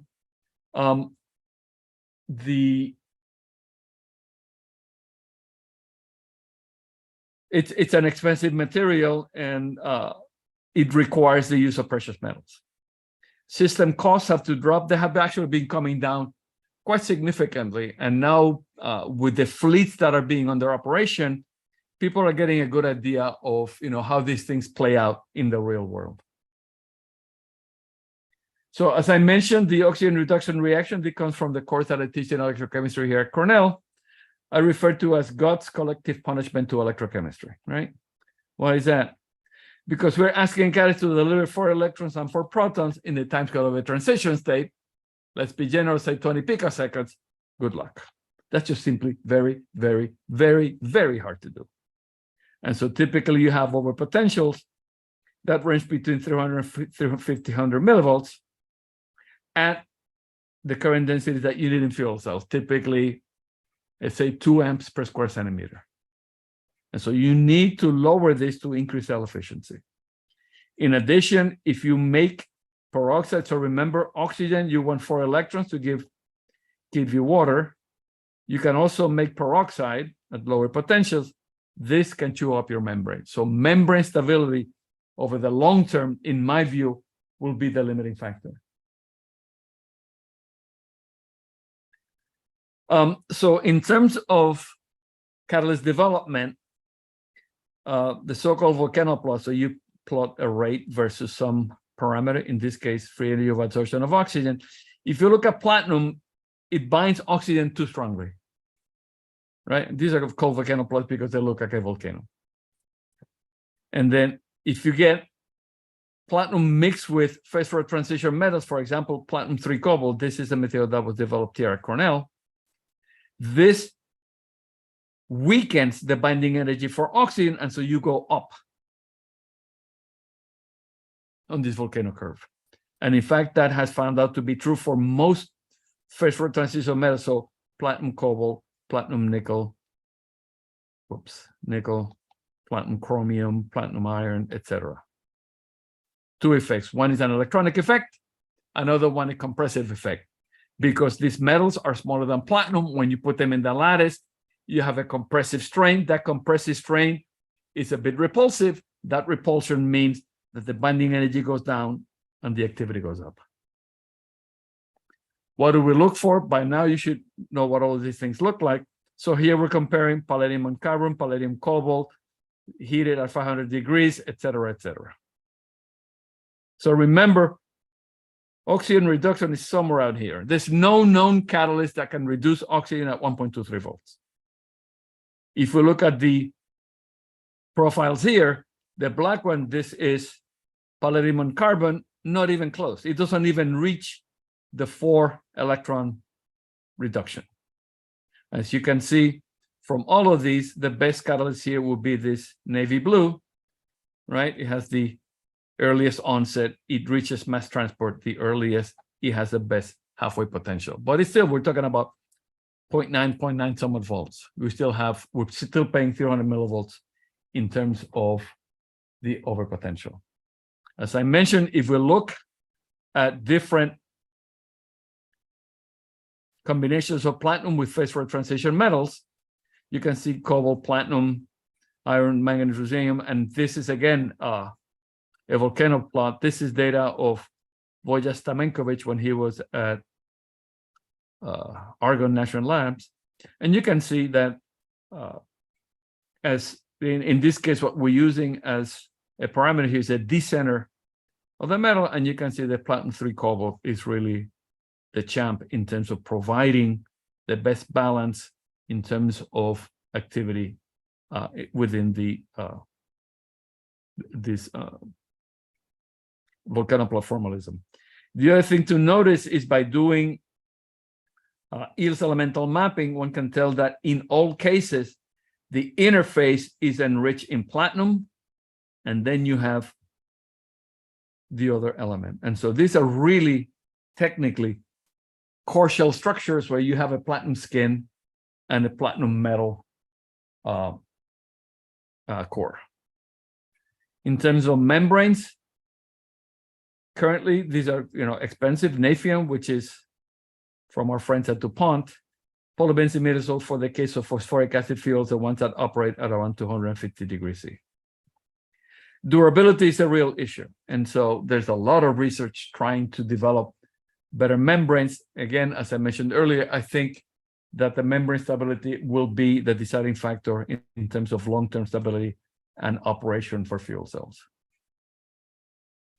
Now, one of the questions is, if that's so problematic, why not consider alkaline fuel cells? In my opinion, it offers enormous opportunities, although there's some challenges. By the way, this little logo here, CABES, refers to Center for Alkaline-Based Energy Solutions. This is a DOE-supported EFRC, or Energy Frontier Research Center, that I direct. Our objective is to enable alkaline fuel cells. So clearly, I am not, I have a severe bias in this context. The advantages is that alkaline media improves the kinetics for the oxygen reduction. Because you're in alkaline media, you can use less expensive catalysts, and you can use oxides. However, CO2 reacts with base to produce carbonates, so the membrane, you have to have anchored cationic sites to prevent that so-called carbonation effects. And the other thing, that the solubility of oxygen is lower in basic media than in acidic media. If we compare alkaline versus acidic, so acidic in red, obviously alkaline in blue. So both reactions are the same, right? Hydrogen plus oxygen giving you water and electricity and heat. What's different is that in the alkaline media, water is a reactant, and that will play an enormous role, as we'll see in a second. And so the idea is to go from palladium, platinum, and iridium to, let's say, less expensive metals like manganese, iron, cobalt, nickel, copper, etc. What are the advantages? And so here's a typical PEM, so proton exchange membrane fuel cell. Very slow oxygen reduction, requires precious metals. Field crossover, and that's because the electrosmotic flow is from the anode to the cathode, and so in moving across, some of the hydrogen can come across to the cathode side. Field crossover gives rise to polarization losses because you depolarize the cathode in this context. In alkaline fuel cells,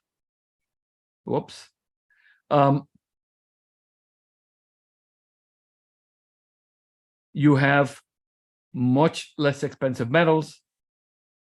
The electrosmotic flow is in the opposite direction, so you basically mitigate completely the fuel crossover. Now, the question is, can you actually get systems that operate under these conditions and that have reasonable performance metrics? So, I mean, in these lectures, I try to use as little of our data as possible. In certain cases, like this one, it's a little bit instructive to do that. So this was an article that came out a couple of years ago in Nature Materials. So the idea was to look at manganese cobalt spinels as electrocatalysts for alkaline polymer electrolyte fuel cells. And so here in panel A, we compare the rotating disc voltammetric profiles for platinum in blue, and MCS stands for manganese cobalt spinel in orange. And clearly platinum is better. There's no question 50 millivolts is roughly an order of magnitude better.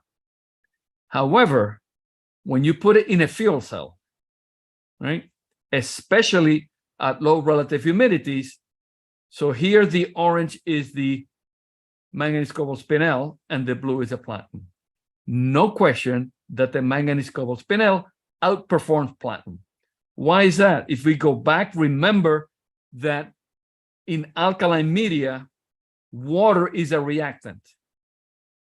An oxide surface like a spinel is much better at handling, a limited water budget, so-called water management, than is a metal surface. And we think that plays an enormous role in this process. Moreover, by doing further characterizations, we can establish that the manganese activates the oxygen, the cobalt activates the water in a synergistic fashion, which we're able to demonstrate by doing X-ray absorption spectroscopy operando here at CHESS. One can make, using these cathodes, fuel cells that deliver roughly 1.2 watts per square centimeter. This used to be essentially state-of-the-art for acidic fuel cells just a few years ago. The difference being that we've been working on alkalines or the community for, let's say, maybe 10 to 15 years. Acidic fuel cells have been in development for like 70 years. And so we're catching up really, really, really quickly.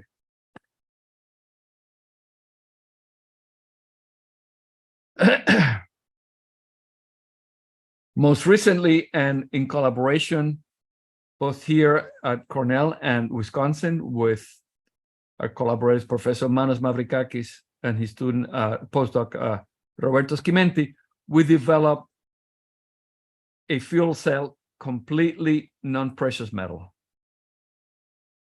And so this was developed by having an anode, which is nitrogen-doped carbon that you see from this is EL's elemental mapping. The red here is carbon, the green is nickel. Basically, when you put a very thin coating of nickel, of carbon on the nickel, it stabilizes the interface. It enhances the performance dramatically. So here, for example, here's a power curve using either nickel or this carbon-coated nickel. Nickel in the red, it decreases dramatically. The power really not very good. In the case of carbon-coated nickel, much better performance. And in the case of having this nickel-based anode and this manganese cobalt spinel cathode, we're upwards of 200 milliwatts per square centimeter, which may not sound like much, but right now it's actually the number to beat.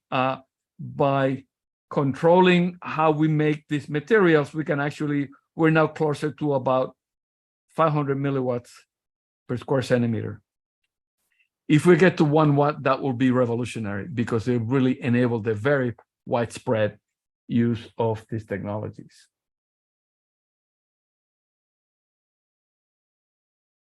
And so within the fuel cell regime, what are the things that we need to look for? New materials and architectures. And by that, I mean, you can only engineer so much.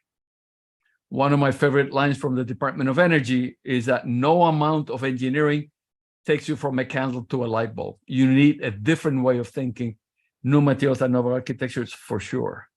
The idea of structure and composition, are you kidding me? That is what catalysis is about, whether you have a particular crystallographic structure, what the composition of the interface is.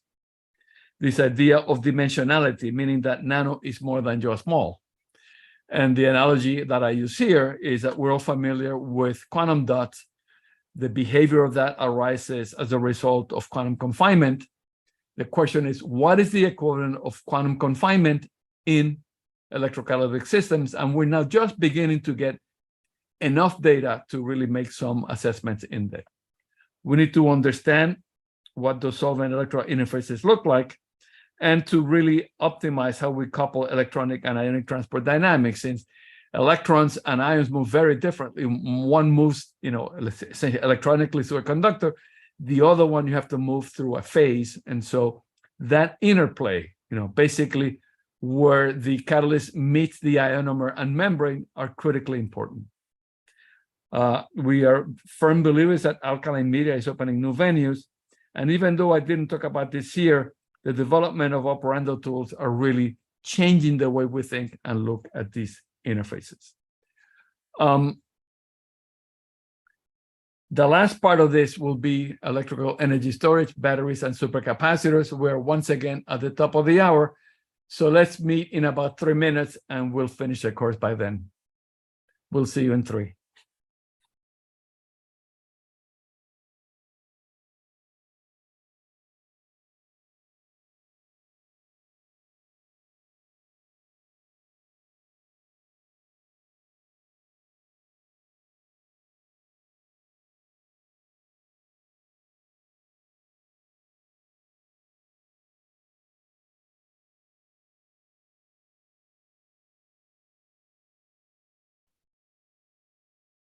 Okay, folks, let's get back, hopefully the last hour, and we will finish. So here we'll talk about electrical energy storage, the idea of batteries and supercapacitors.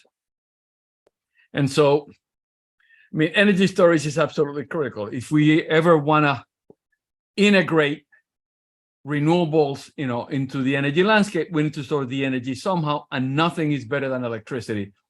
Because it's fungible, you can move it through the grid. It's also high quality energy, meaning low entropy content. And so we can talk about the use of solar and wind, electrification of transportation. And whenever you say that, it's always a Tesla, because you're not going to put a Nissan Leaf, doesn't look sexy enough. It's interesting that in 1900, there were more electric cars than internal combustion engine cars. And that's a really interesting observation. We clearly did not follow that trend, but one can only imagine what would have happened if we had. The types of electrical energy storage, batteries and capacitors. Batteries have high energy density, but low power density. Capacitors have high power density, but low energy density. And then electrochemical capacitors, hopefully, we can make to bridge one to the other. Just to be clear, energy density basically gives you range. Power density gives you zoom, okay? So if you want to go, let's say here in Ithaca, from here to downtown in a car that's driven by electrocapacitors, you get there very fast, but you don't get much further. If you want to go to New York City, then you better use a battery powered car that will have the range. By the way, this is a so-called Ragone plot, which is a plot of power density versus energy density. So batteries versus supercaps. So in batteries, we basically move ions from anode to cathode. There's real motions in here in terms of electrons and charges to compensate. A supercapacitor stores energy by separating charges in an electrolyte. So we polarize an electrode, two electrodes, positive and negative. The negative ions go to the positive electrode, the positive ions go to the negative electrode. When you showed it, you basically release the energy. This can be very fast, but it has low energy density. On the other hand, batteries can have high energy density, but because you have a lot of sort of moving parts, so to speak, it can be significantly slower. In an ideal let's say lithium-ion battery, you have both electrodes that identifies the ideal output, just basically anode minus cathode. For reasons, that they still baffle me, people in the battery business talk about batteries where lithium is considered as 0. And so people talk about a 4-volt battery, which really means that your cathode is a +1 volt relative to hydrogen, since lithium is basically -3. The actual output will depend on losses that you might have in terms of polarization. So remember, when we talked about current overpotentials, the higher currents you draw, then the higher the penalty you pay in terms of an overpotential, meaning Butler formula still applies here. If we look at what the outputs look like, and also, power is current times voltage, energy is current voltage times time, but basically capacity times voltage for the energy. So a battery typically will have a profile that looks like this. This difference, come on.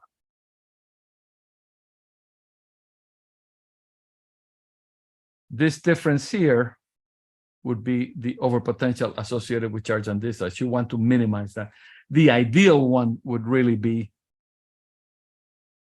like that, but those typically don't happen. A capacitor, on the other hand, has a linear discharge profile. What are the consequences? Well, in a battery, because these are relatively flat, it's kind of hard to know, the exact state of charge or state of discharge. You can measure it, but it's a little bit trickier. In a capacitor, if you measure the voltage, it tells you immediately what the state of charge is. And so if one looks at an ideal versus capacitor versus battery, so the profile for a battery, basically it's a square scheme here. In a capacitor, it's basically triangle. One thing to notice is that in capacitors, the energy squares as the scales as the square of the voltage. And so there's a big interest in developing high voltage electrolytes, because then the payout is really tremendous. And so what do we look for? As we mentioned, this would be what the idea looks like for the battery and the capacitor. What you want is the capacity and Faradaic efficiency basically to stay flat as a function of cycle number. Although more than likely, you will see decays, and the rate of decay will basically tell you the lifetime of your device. Typically, when a battery loses 20% of its capacity, it's usually considered that you better do something else with it. Here is data. I think actually this data is from Stan Whittingham from Binghamton, who got a Nobel Prize a few years ago. This is lithium iron phosphate, and you see a beautiful profile, except the capacity is not that big. This is 100 milliamp hours per gram, right? And you have very good Faradaic efficiencies. What are the applications of batteries? I mean, these are a bit dated, but power tools and consumer electronics, cars, etc.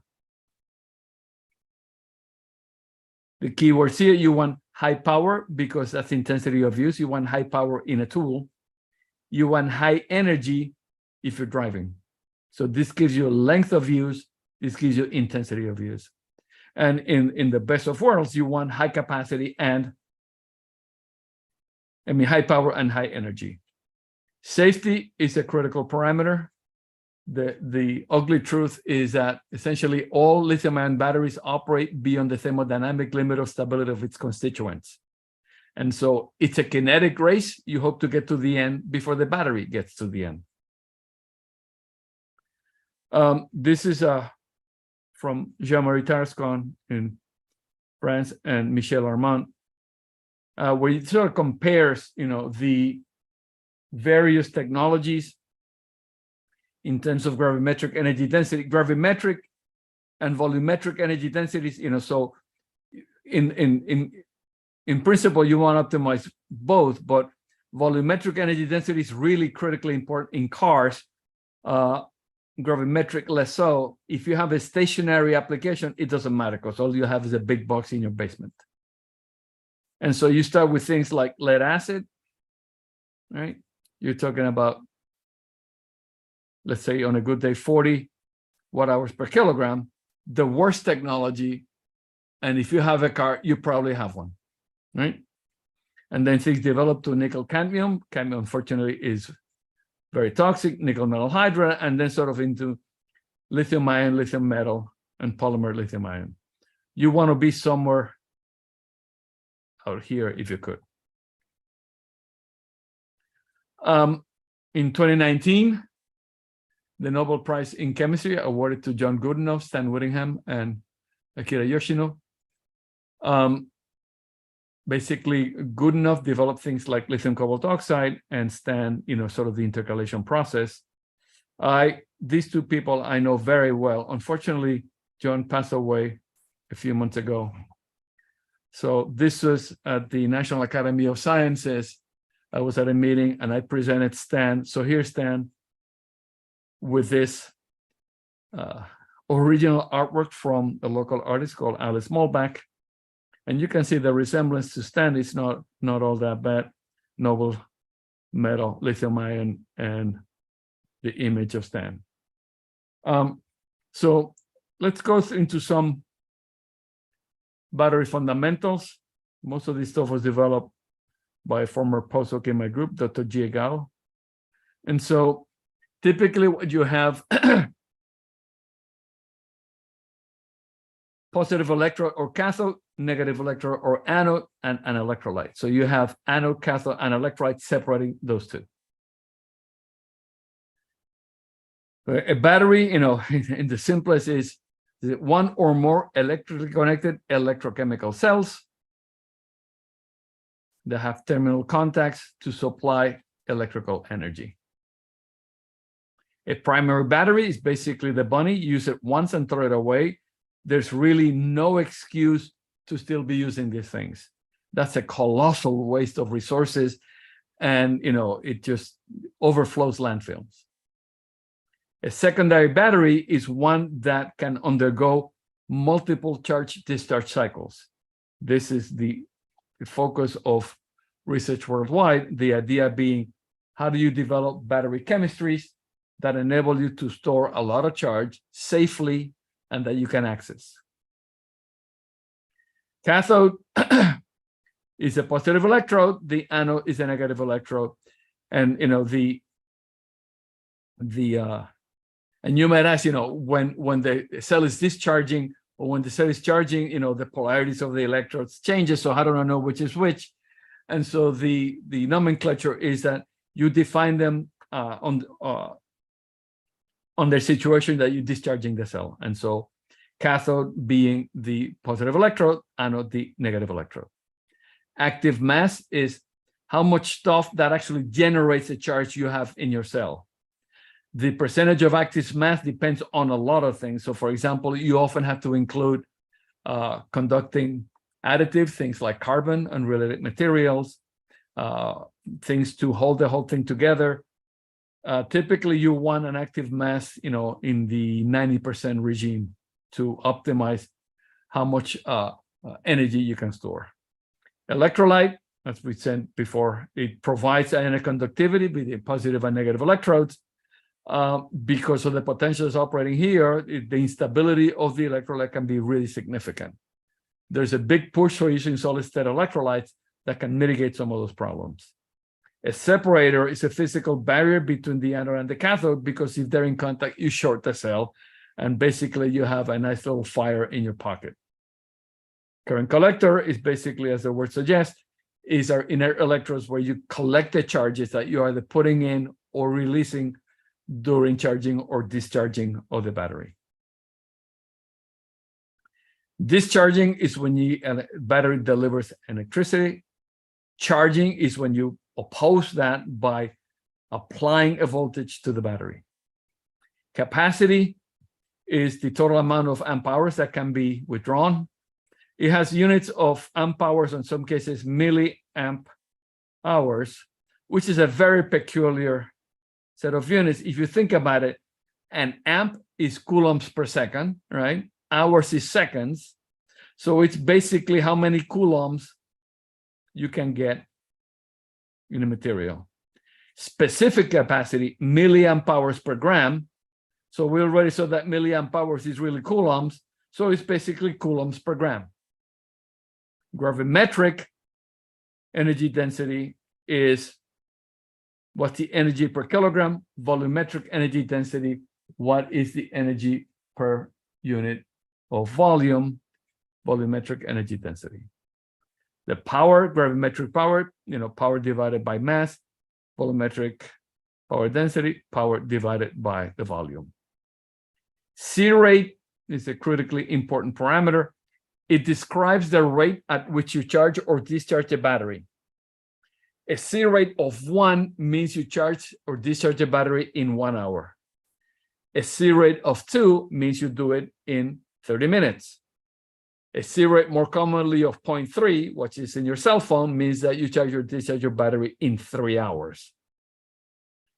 And efficiency is the ratio of input to output. You want to have, as high efficiency as you can, because the higher the efficiency, the better use you're making of your primary energy source. We've seen this before. The charge discharge profiles of batteries are dictated by the Sand equation, which we developed yesterday. Remember that we impose a constant current and look at the transient. And so batteries typically are charged and discharged at constant rates, meaning you impose a rate and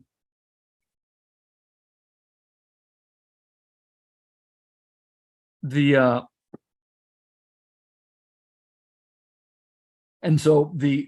profiles that you observe in the charging and discharging of batteries basically corresponds to the Sand equation as shown in here. And so why do they look the way they do? And we've already seen this, right? You saw this yesterday. It looks like a titration curve. Here's a titration curve, the same idea, right? You see very big changes over a very narrow range. You see big changes over a very narrow range. In the case of acid-base, it's a Henderson-Hasselbalch equation. In the case of a battery, is basically, the Nernst equation, so E equals 0 log ratio of oxygen red. And that's why the charge discharge profiles, as we saw earlier, if we can, there we go. So that's where that comes from. Okay, you put it on the side, it looks like a titration curve.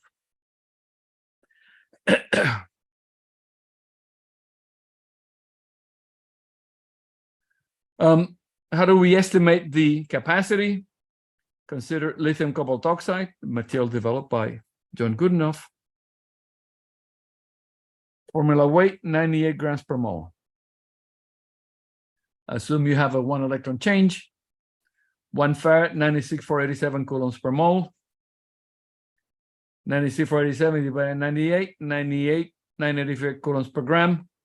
1 milliamp hour, basically 10 to the minus 3. 1 amp is a coulomb per second, seconds to get on the units. And so you basically multiply out and you get 273 milliamp hours per gram. It's just, as we mentioned before, is electrons per gram. A typical anode, or the most common anode in lithium-ion batteries, is so-called lithium carbon 6, which is a graphite intercalation. That's of the order of 372 milliamp hours per gram. There are other batteries with much higher capacities. For example, lithium sulfur is in excess of 1,500. And so the big emphasis in trying to enable lithium sulfur batteries. In the earliest batteries, we have galvanic cells, meaning a galvanic cell is one where when you connect the terminals, electricity will flow. And this basically dictated absolutely positively, completely by the redox potentials associated with the two electrode reactions. And so a very common one is a zinc copper. So here we oxidize zinc. So zinc gives 2 electrons. We have copper in solution. The electrons move across the external circuit. Copper is reduced and deposited on the electrode. And as you can see here in the inset, zinc is being corroded, copper is being deposited. One of the first commercial batteries, this is zinc manganese oxide. And so what you have is zinc anode and a manganese oxide cathode. Cell voltage is about 1.5. And that's why most of the batteries that we have commercially reasonably are in sort of 1.5 volt regime.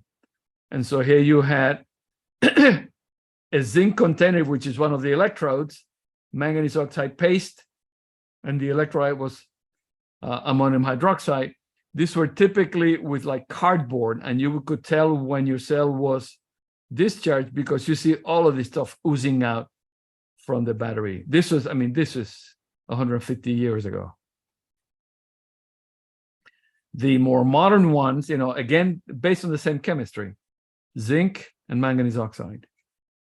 Now you have a little more better contained. So you have a casing that can be metallic. Typically you have a little bit of space because you can make some gaseous products, and so you can vent it. Again, the same redox reactions, except typically now people will use KOH instead of ammonium hydroxide, and these are the so-called alkaline batteries that are so pervasive these days. This would be, for example, your Energizer battery.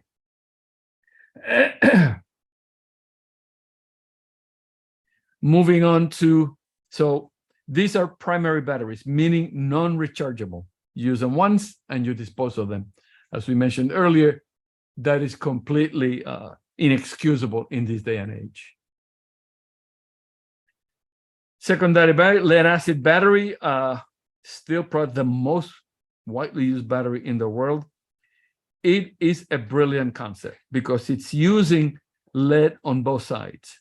So you have lead going to lead sulfates, lead oxide going to lead sulfate on the other side. It's a brilliant design invented by Gaston Planté in 1859. This is one of the earliest. It's actually, I think, in Johnson in Johnson Controls in Wisconsin. I've seen a version of that. The more, now they're much better engineered, so you can have things that have like sort of electrolytes, very well defined plates, etc. But it really is an amazingly good battery material with the performance metrics. You can get a cell voltage of about 2.5 volts, even though you're operating in aqueous media, and that's because the electrodes are lousy for both hydrogen evolution and oxygen evolution. So you take advantage of sluggish kinetics for those reactions to have a reasonably high voltage for this battery system. Other chargeable batteries, nickel cadmium. Positive electrode is nickel oxyhydroxide. Negative electrode is cadmium metal going to cadmium hydroxide. It has reasonably good kinetics. The voltage is nominal, but the real issue here is that cadmium is extremely toxic, and people were disposing of these batteries in landfills, and that was really a bad idea. Nickel metal hydrides is certainly a step above nickel cadmium. So here you use metal hydrides, things like titanium, vanadium, zirconium. And so the electrode reaction in the oxidation, you take the metal hydride, goes to the metal and water. In the cathode, nickel oxyhydroxide to nickel hydroxide.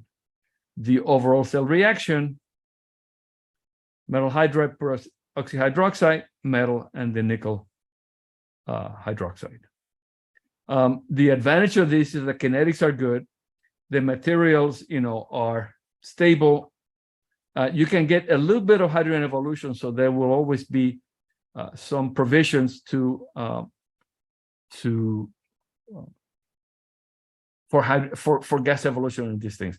This actually nickel metal hydrides were the original batteries in the Toyota Prius. So the first Prius used nickel metal hydride batteries. Unfortunately, the capacity is not the best. And if you're thinking of transportation applications, then you want to do a little bit better. So this brings us to lithium-ion batteries. And so this animation shows you how these things work. Let's just play this through and then we can do it again. And so in a lithium-ion battery, fully discharged state, lithium was in the cathode. You apply current. The cathode releases the lithium. It gets intercalated into the graphite anode. Here's the electrolyte, things like propylene carbonate, etc. And so now it's in the fully discharged state. And then the discharge, basically the reverse of that. And you go from the lithium intercalated graphite to the lithium intercalated in the metal oxide. This process of intercalation, unfortunately, is slow, and that's why most lithium-ion batteries take hours to charge or discharge. Because what you have the layers of the metal oxide, and so the lithium is intercalating between those. And that's basically a one-dimensional process. That can be quite slow. Brief comparison of various battery technologies: nickel cadmium, nickel metal hydride, lithium ion, lead acid. I like, commercial use since, Adam and Eve, so to speak. Lithium ion batteries around 1990s with Eveready, that were the first commercial lithium ion battery. And this gives you a little bit of the metrics. So you can see that the lead acid, as we mentioned, on a good day, 30 to 50. Nickel cadmium is a bit better than that. Nickel metal hydride significantly better, but lithium ion much, much better. The lifetime, this is certainly very attractive. The metal hydride and lithium ion is much less attractive. Cell voltages in lithium ions, because you're operating in non-aqueous solvents, 3.7 volts is quite a reasonable voltage. Remember that your energy density is a product of capacity versus voltage. And so if you have a high capacity to begin with and you have a higher voltage, then you're clearly way ahead of the game. The cost, however, is also the highest of all of these technologies. And so, the idea is, how do you make these things a little better for broad deployment? Different batteries have different applications require different batteries. Consumer electronics, because of the nature of these devices, you notice that these are dated. This is like maybe 20 years ago, the electronics here. People are willing to pay a premium because they want these things to be light and packing a lot of energy. Large scale, you don't care if it's heavy or volumetric. All you care is that it's reliable and has a very high round-trip efficiency. Probably the biggest challenge is in electric vehicles, because now you have a technology that you're competing against. That is an internal combustion engine. And so you need something that has high energy density, power density. It's inexpensive, it's easy to operate, and it can be charged and discharged rapidly. This is an old Nissan Leaf 100 miles. These days, I think this is probably about 300 miles. The Tesla is probably about 350 miles. Things have evolved really dramatically well over the years. Now, in terms of battery system, particularly with transition metal oxides and molecular systems, the most common ones, but the most common two actually, insertion type materials, and these are the layered materials, layered oxides. And so you insert or intercalate lithium in the discharge process. When you charge, you basically take out the lithium and put it, as we mentioned, in the anode, which is the lithium carbon 6. A conversion material is a very different animal. And the idea here is that the active material is not what you put in the cell in the assembly. That is, you have a reaction that then generates what's the really active component. This means that you really need to have very good control of what the particle size is, how things react, because that will control how much of the active material you can access. A person has really been one of the leaders in this is Glenna Matucci at Rutgers, also Michel Armand and Jean-Marie Tarascon in France. One of the materials that really revolutionized lithium-ion batteries was lithium iron phosphate.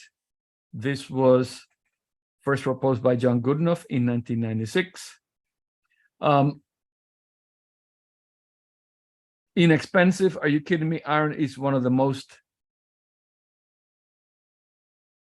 abundant elements on Earth. Phosphate, same thing. Environmentally friendly, non-toxic.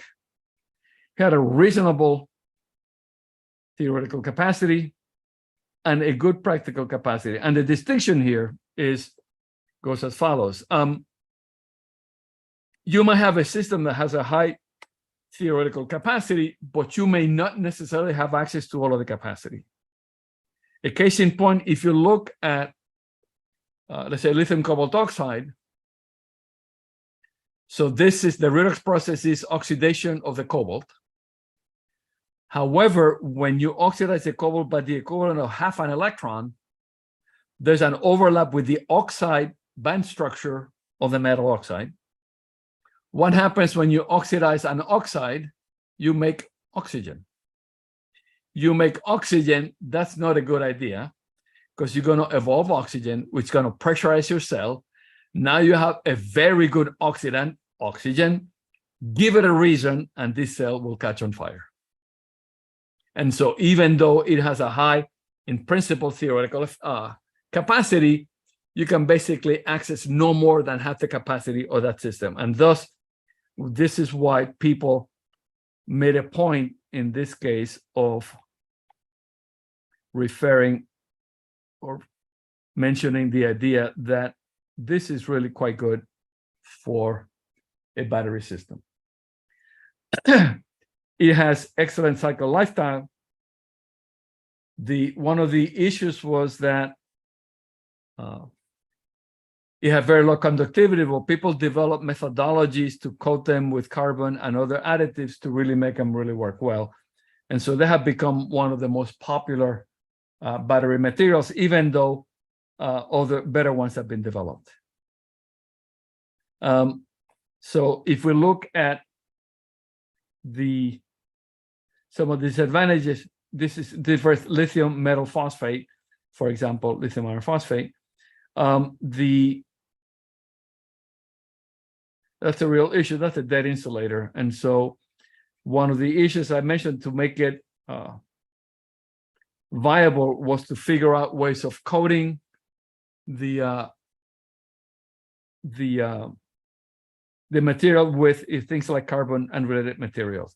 But nevertheless, it was a system that really was, it had a very big impact. A company that really commercialized this was called A123. Unfortunately, they went under a number of years ago, but the whole technology was based on lithium iron phosphate. The early batteries on things like drills and power tools were basically lithium iron phosphates. Now, an argon, Michael Thackeray actually initially came from South Africa, developed so-called NMC materials. NMC stands for nickel manganese cobalt oxide. And so these materials have really revolutionized battery systems because you can really play a lot with these materials in terms of composition and what you're trying to achieve. So here we have the phase diagram. So cobalt here will be lithium cobalt oxide, manganese oxide, or nickel oxide. And so you can have different compositions that basically define the battery chemistry. The initial one, which was the most common one, is called NMC 111, which in effect is actually 1/3, 1/3, 1/3. So it's 1/3 nickel, 1/3 manganese, 1/3 cobalt. This thing you can see right here in the composition diagram. That material basically set the stage for all sorts of developments in this NMC portfolio or profile. It was very stable. It cycled well. However, cobalt was expensive. And so people started going into very, very lean in cobalt and big on nickel and manganese. So nickel provides capacity, manganese provides stability, and cobalt provides conductivity. So now in these days, you can see here NMC 811, right? So it's 8 nickel, 1 manganese, 1 cobalt. Tesla has basically done away with the cobalt. They have nickel manganese aluminum oxide. It has a very high capacity and charge discharge. However, it's on the edge of thermal instability. And so the saving grace here for Tesla is that they have exceedingly good control electronics. They monitor every cell in their stack for temperature, voltage, and current. And if it deviates from preset metrics, it's taken out of the circuit. If they wait a little bit, they come back, and if it's still bad, it's removed completely. And so that enables them to have much higher longevity in their battery systems. And so we now turn into capacitors or supercapacitors. This is interesting. The double layer charging does not exist only to make our life difficult. That's a hell of a statement. I'm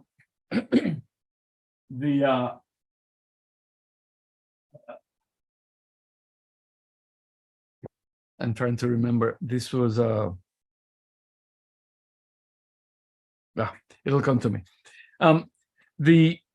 The idea is to use double layer pseudocapacitance. Mainly, this means that you have processes that are surfaces, but that can involve electron transfer to increase the capacity of the system.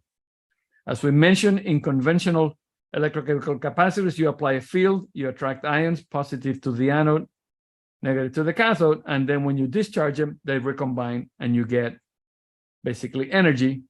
You can also try to integrate Faraday processes that can dramatically increase your capacity, but you want to do this in a way to retain this idea of surface phenomena, because that makes charging and discharging much faster than in a regular battery. And so when you compare lithium-ion batteries to redox capacitors, energy density, clearly lithium-ion batteries are better. Power density, redox capacitors are better. And cyclability, the redox caps are really quite high. So for example, a capacitor, you can cycle hundreds of thousands of times. A battery, if you're lucky, if you get 10,000 cycles, you're doing exceptionally well. We've already seen this in the power and energy density. What we want to do is work in this space to try to bridge between capacitors and batteries. What are the applications? And so this is data from Yuri Gogotsi at in Philadelphia. I forget the name of the university. The power density of supercaps is very good. The energy density not so good. But if you're somewhere in this regime, that's really quite good for specific applications. So for example, the ultracapacitor buses. So what you have is buses that go essentially up and down a street, because supercaps are very fast to charge. It goes in one direction, it gets discharged, it recharges in probably less than a minute, go back and forth. They're also used in lifts in ports. All of the lifts now are basically supercap, meaning when you charge the supercap, and then when you lift the load, it's discharged. But then when you release the load, it comes back, and you have gravity basically providing you the ability to charge and discharge. Very similar to a hybrid system, except that now you're just basically moving cargo up and down in cranes. Applications in telecommunications, because they react very fast. Backup for short times. They're used for neurostimulation because they can respond very quickly. An interesting and unusual applications, Lamborghini use supercaps in place of batteries. I guess if you can afford a Lamborghini, you can afford just about anything you want to power it. In hybrid cars, you typically have a combination between batteries and capacitors. Batteries, can provide, as we mentioned, high energy. The capacitors can provide high power. So what you might have when you accelerate, you discharge a capacitor. Once you reach, let's say, a cruising speed, batteries take over. And this interplay between the batteries and capacitors really makes those things really work. And so in terms of developments, very similar to what we saw before, we want high power, high discharge rate, energy, cost. It's relatively low cost. More often than not, what you have is very high surface area materials like activated carbons and an electrolyte in it. So you have carbons that might have of the order of 2,000 square meters per gram. And so you need that because all of the charge is stored at the surface, okay? You can have high surface area carbons, you can have conducting polymers, you can have metal oxides, things like ruthenium oxide, but that's very expensive. Only the military can use ruthenium oxides or can afford to use that. The increased capacitance comes from energy that can be stored in the electrochemical double layer, and thus you want high surface area because that maximizes how much charge you can put. Different charge mechanisms, whether you have a conducting polymer. So in a conducting polymer, you oxidize and reduce. This dopes the polymer. The same with metal oxide. So for example, in ruthenium oxide, you have mobile protons. So you charge and discharge, and what moves is a proton in a proton-coupled electron transfer reaction. It has a very high capacity, but it retains the ability to charge and discharge very fast. If one looks at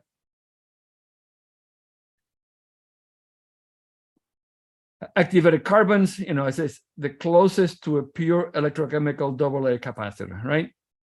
It says some pseudocapacitance. So a pseudocapacitance is when you have a Faradaic process that's surface confined. Let me have a little bit of.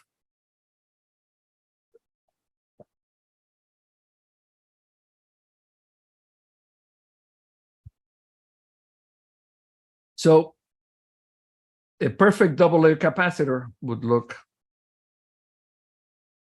like that, right? If you have a little bit of pseudocapacitance, let's say on a carbon material, and where would that come from? The carbon can make things like quinones, right? So if you have a quinone,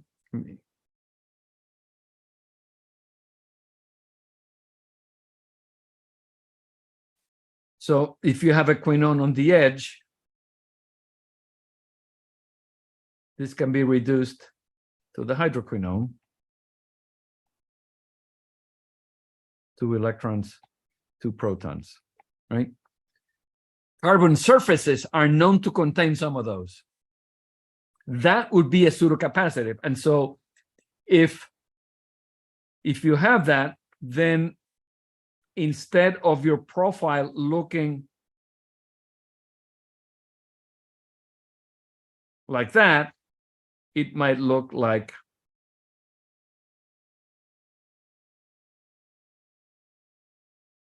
that, where that area corresponds to the quinone. And that can give rise to slightly higher capacity. Okay. The other advantage, so we mentioned very high surface area. You can use it in non-aqueous electrolytes where you increase the voltage window. Also remember, because the energy in a capacitor scales as the score of the voltage, there is great merit in going to systems, non-aqueous electrolytes that can sustain much higher voltages. You can have, as we mentioned, excellent cyclability, hundreds of thousands of cycles.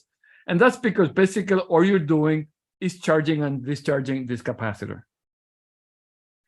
However, it has a low specific capacitance, 100 to 150 farads per gram. That would be typical of carbon materials. If you look at things like ruthenium oxide, it's in excess of 500. So anything at 200 or above, you're doing well. If it's carbon, the ruthenium oxide will be much higher than that. Conducting polymers, as we mentioned, you dope these things more commonly p-dope than n-dope. So things like E-dot, which is you make a polymer of this guy to make p-dot. P-dot is an amazingly good material. It electropolymerizes like a dream. It charges and discharges nicely, and it has a reasonable capacity given the fact that it is, capacitive mode, even though it's pseudo-capacitive in the doping and undoping processes. People have made all sorts of different derivatives. Some of them are water soluble. Some of them can be incorporated into solar cells. It's a material that has found enormous. Whoops, I'm missing. Enormous utility. It's made Bayer a lot of money. Metal oxides, as we mentioned, have the highest capacities. And so, for example, in some ruthenium oxide composites, you can exceed, 1,000. So this is about 1,200, right? Remember, in ruthenium oxides, the typical ruthenium oxides, that's in the neighborhood of 500. So 500 farads per gram for ruthenium oxide, and you can do, much better by controlling, what the properties are of these materials. The issue here is that they tend to be much more expensive. Ruthenium is not a noble metal, but it's noble enough, to be expensive. Because here you're not using it as a catalyst, you're using it as an active material. So it's not sprinkling something with ruthenium, using bulk amounts of material that provides you with the charge storage. And so you can see ruthenium oxides. If you look carefully, this is what I just showed before, you can actually see that this has a little bit of a wave here and a wave here, the peak being somewhere around there. So this charge here is really pseudo-capacitive. As I mentioned, this is due to proton exchanges, proton-coupled electron transfer. And so the behavior, sort of ideal for capacitive with pseudo-capacitive components for the ruthenium oxide.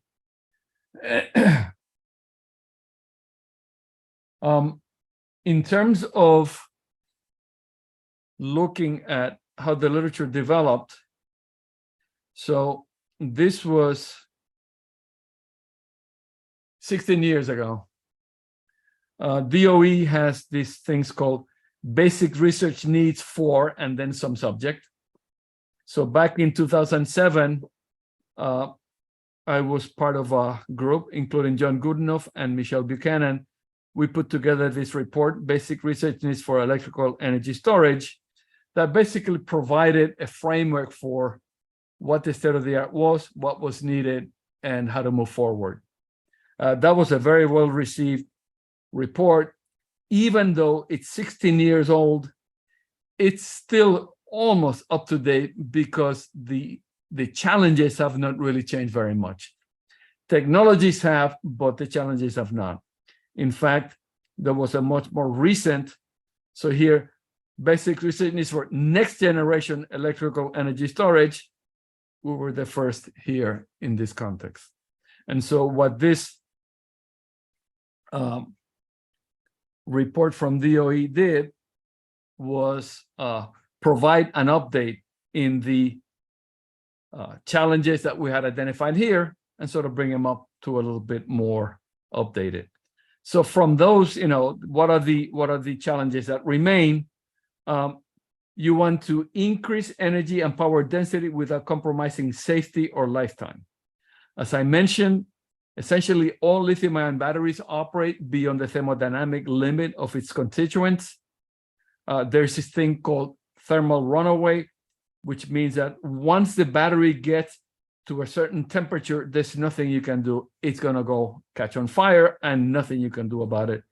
You can see here a computer catching on fire. This is a very famous case in Japan. So there was a little bit of fire here, and the person in charge of serving the meeting, he said, well, I'll put off the fire with water. He threw water on metallic lithium, he generated hydrogen, caught on fire, and it really made a mess. In order to mitigate this, you need breakthroughs, materials, and chemical processes. No kidding, because that's what a battery is. It's active materials, and you engineer how those chemical reactions will take place. You need to have a thorough understanding of solid electrolyte interface.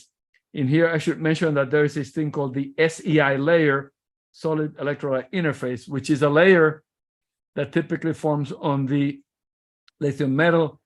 It's a very ill-defined, but it's a layer that is ionically conducting, but electronically insulating. And that basically makes the operation of lithium-ion batteries viable. Unfortunately, other metals are not as good as making an SEI layer. And so we're stuck right now with lithium. There's a lot of research into investigating how these things form, how we can control their growth. Because it's an irreversible process, it's really very difficult to control. Clearly,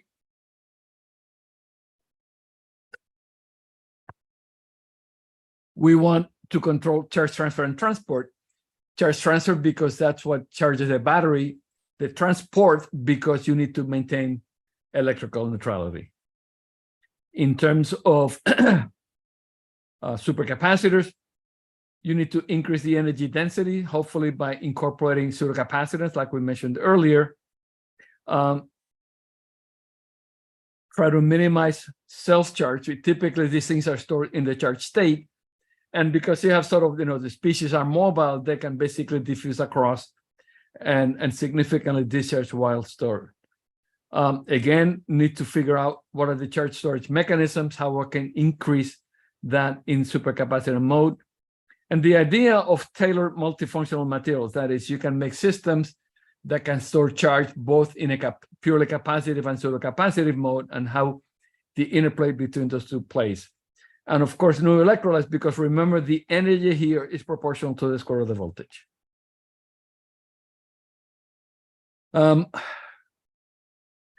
So this is sort of at the final stages here.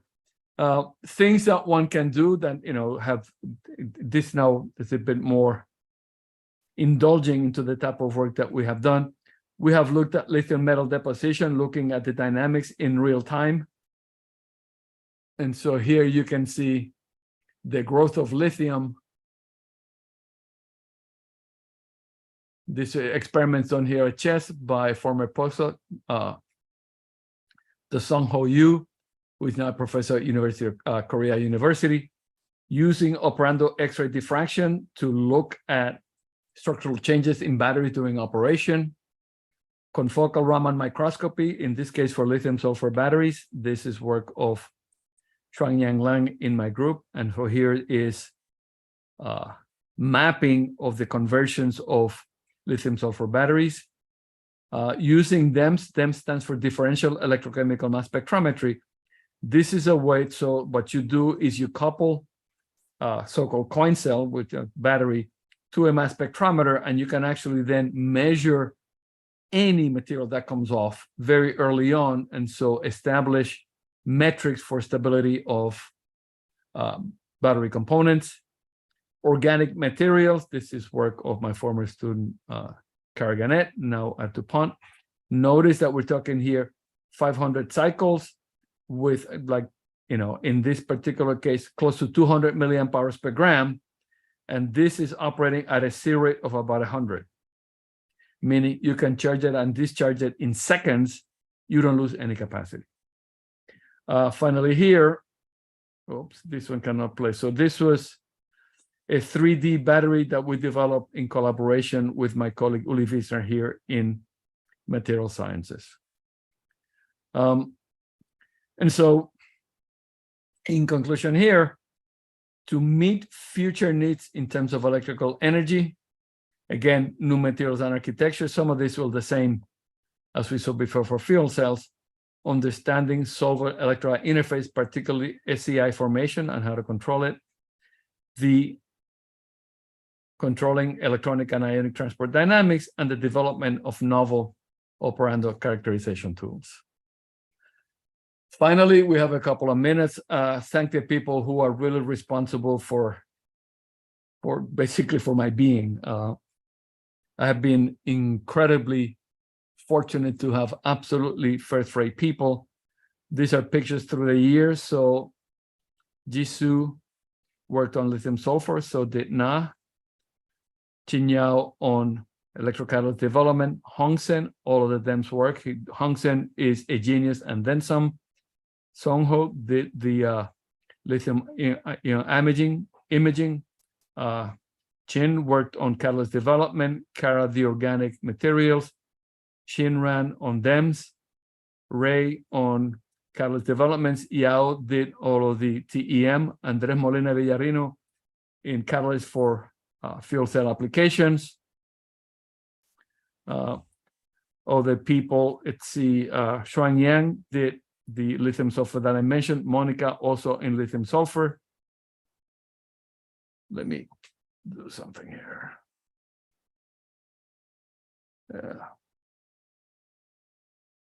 So we can see the faces again. So that, let's see. Yeah, so Xuan Yang and Monica. Wei Xuan worked on single atom catalysts. The other people I've already mentioned. Also here, Danielle Haynes and also Paul Mutolo, who basically run the center that I direct. Here is Paul. A fashion statement. A number of years ago, I got an award and I decided to give everybody North Face jackets with the laboratory colors here. This is a most recent version of the group. So Miri, a postdoc from Mexico. Miju, postdoc from Korea. We already mentioned Monica. Hong Sen. Wichi, also postdoc from China. Mikhail, who will be my last graduate student. Chi Hao, postdoc who's working on MEAs. I think everybody else I've already mentioned. And obviously, two Wonder Kids undergrad.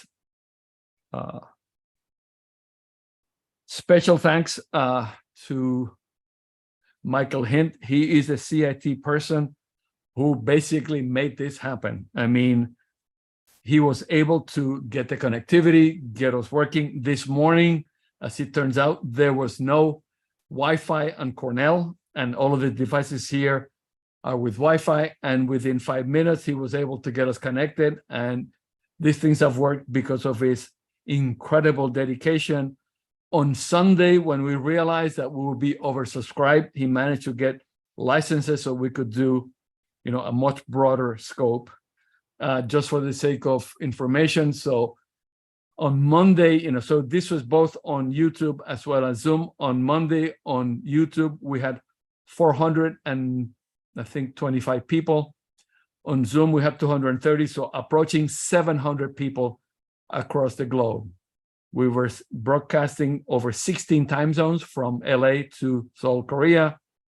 As north, as I mentioned, I was corrected, UK with Andres, and as South Korea. Also, Danielle Haynes, who is the manager of CABES, Paul Mutolo, the executive director. These people, their dedication and talent is beyond the pale. They're simply absolutely first rate. Call out to the initial EFRC, the Energy Materials Center at Cornell, in particular, David Moller for TEM, Thomas Arias in theory, Jeff Coates in membranes, Uli Wiesner, 3D batteries, my good friend and colleague Frank DeSalvo, Lyndon Archer, again, Paul Mutolo. CAPE's the more recent EFRC. So here's, the idea here is those who brought that home the bacon, here they picked Bacon and Becker Lab, Basic Energy Sciences at DOE, the National Science Foundation, Air Force through the Muri program, the Abruna Energy Initiative, Daimler, CESI, Energy Institute, GM, Center for Synthetic Organic Electrochemistry, and based out of Utah, we share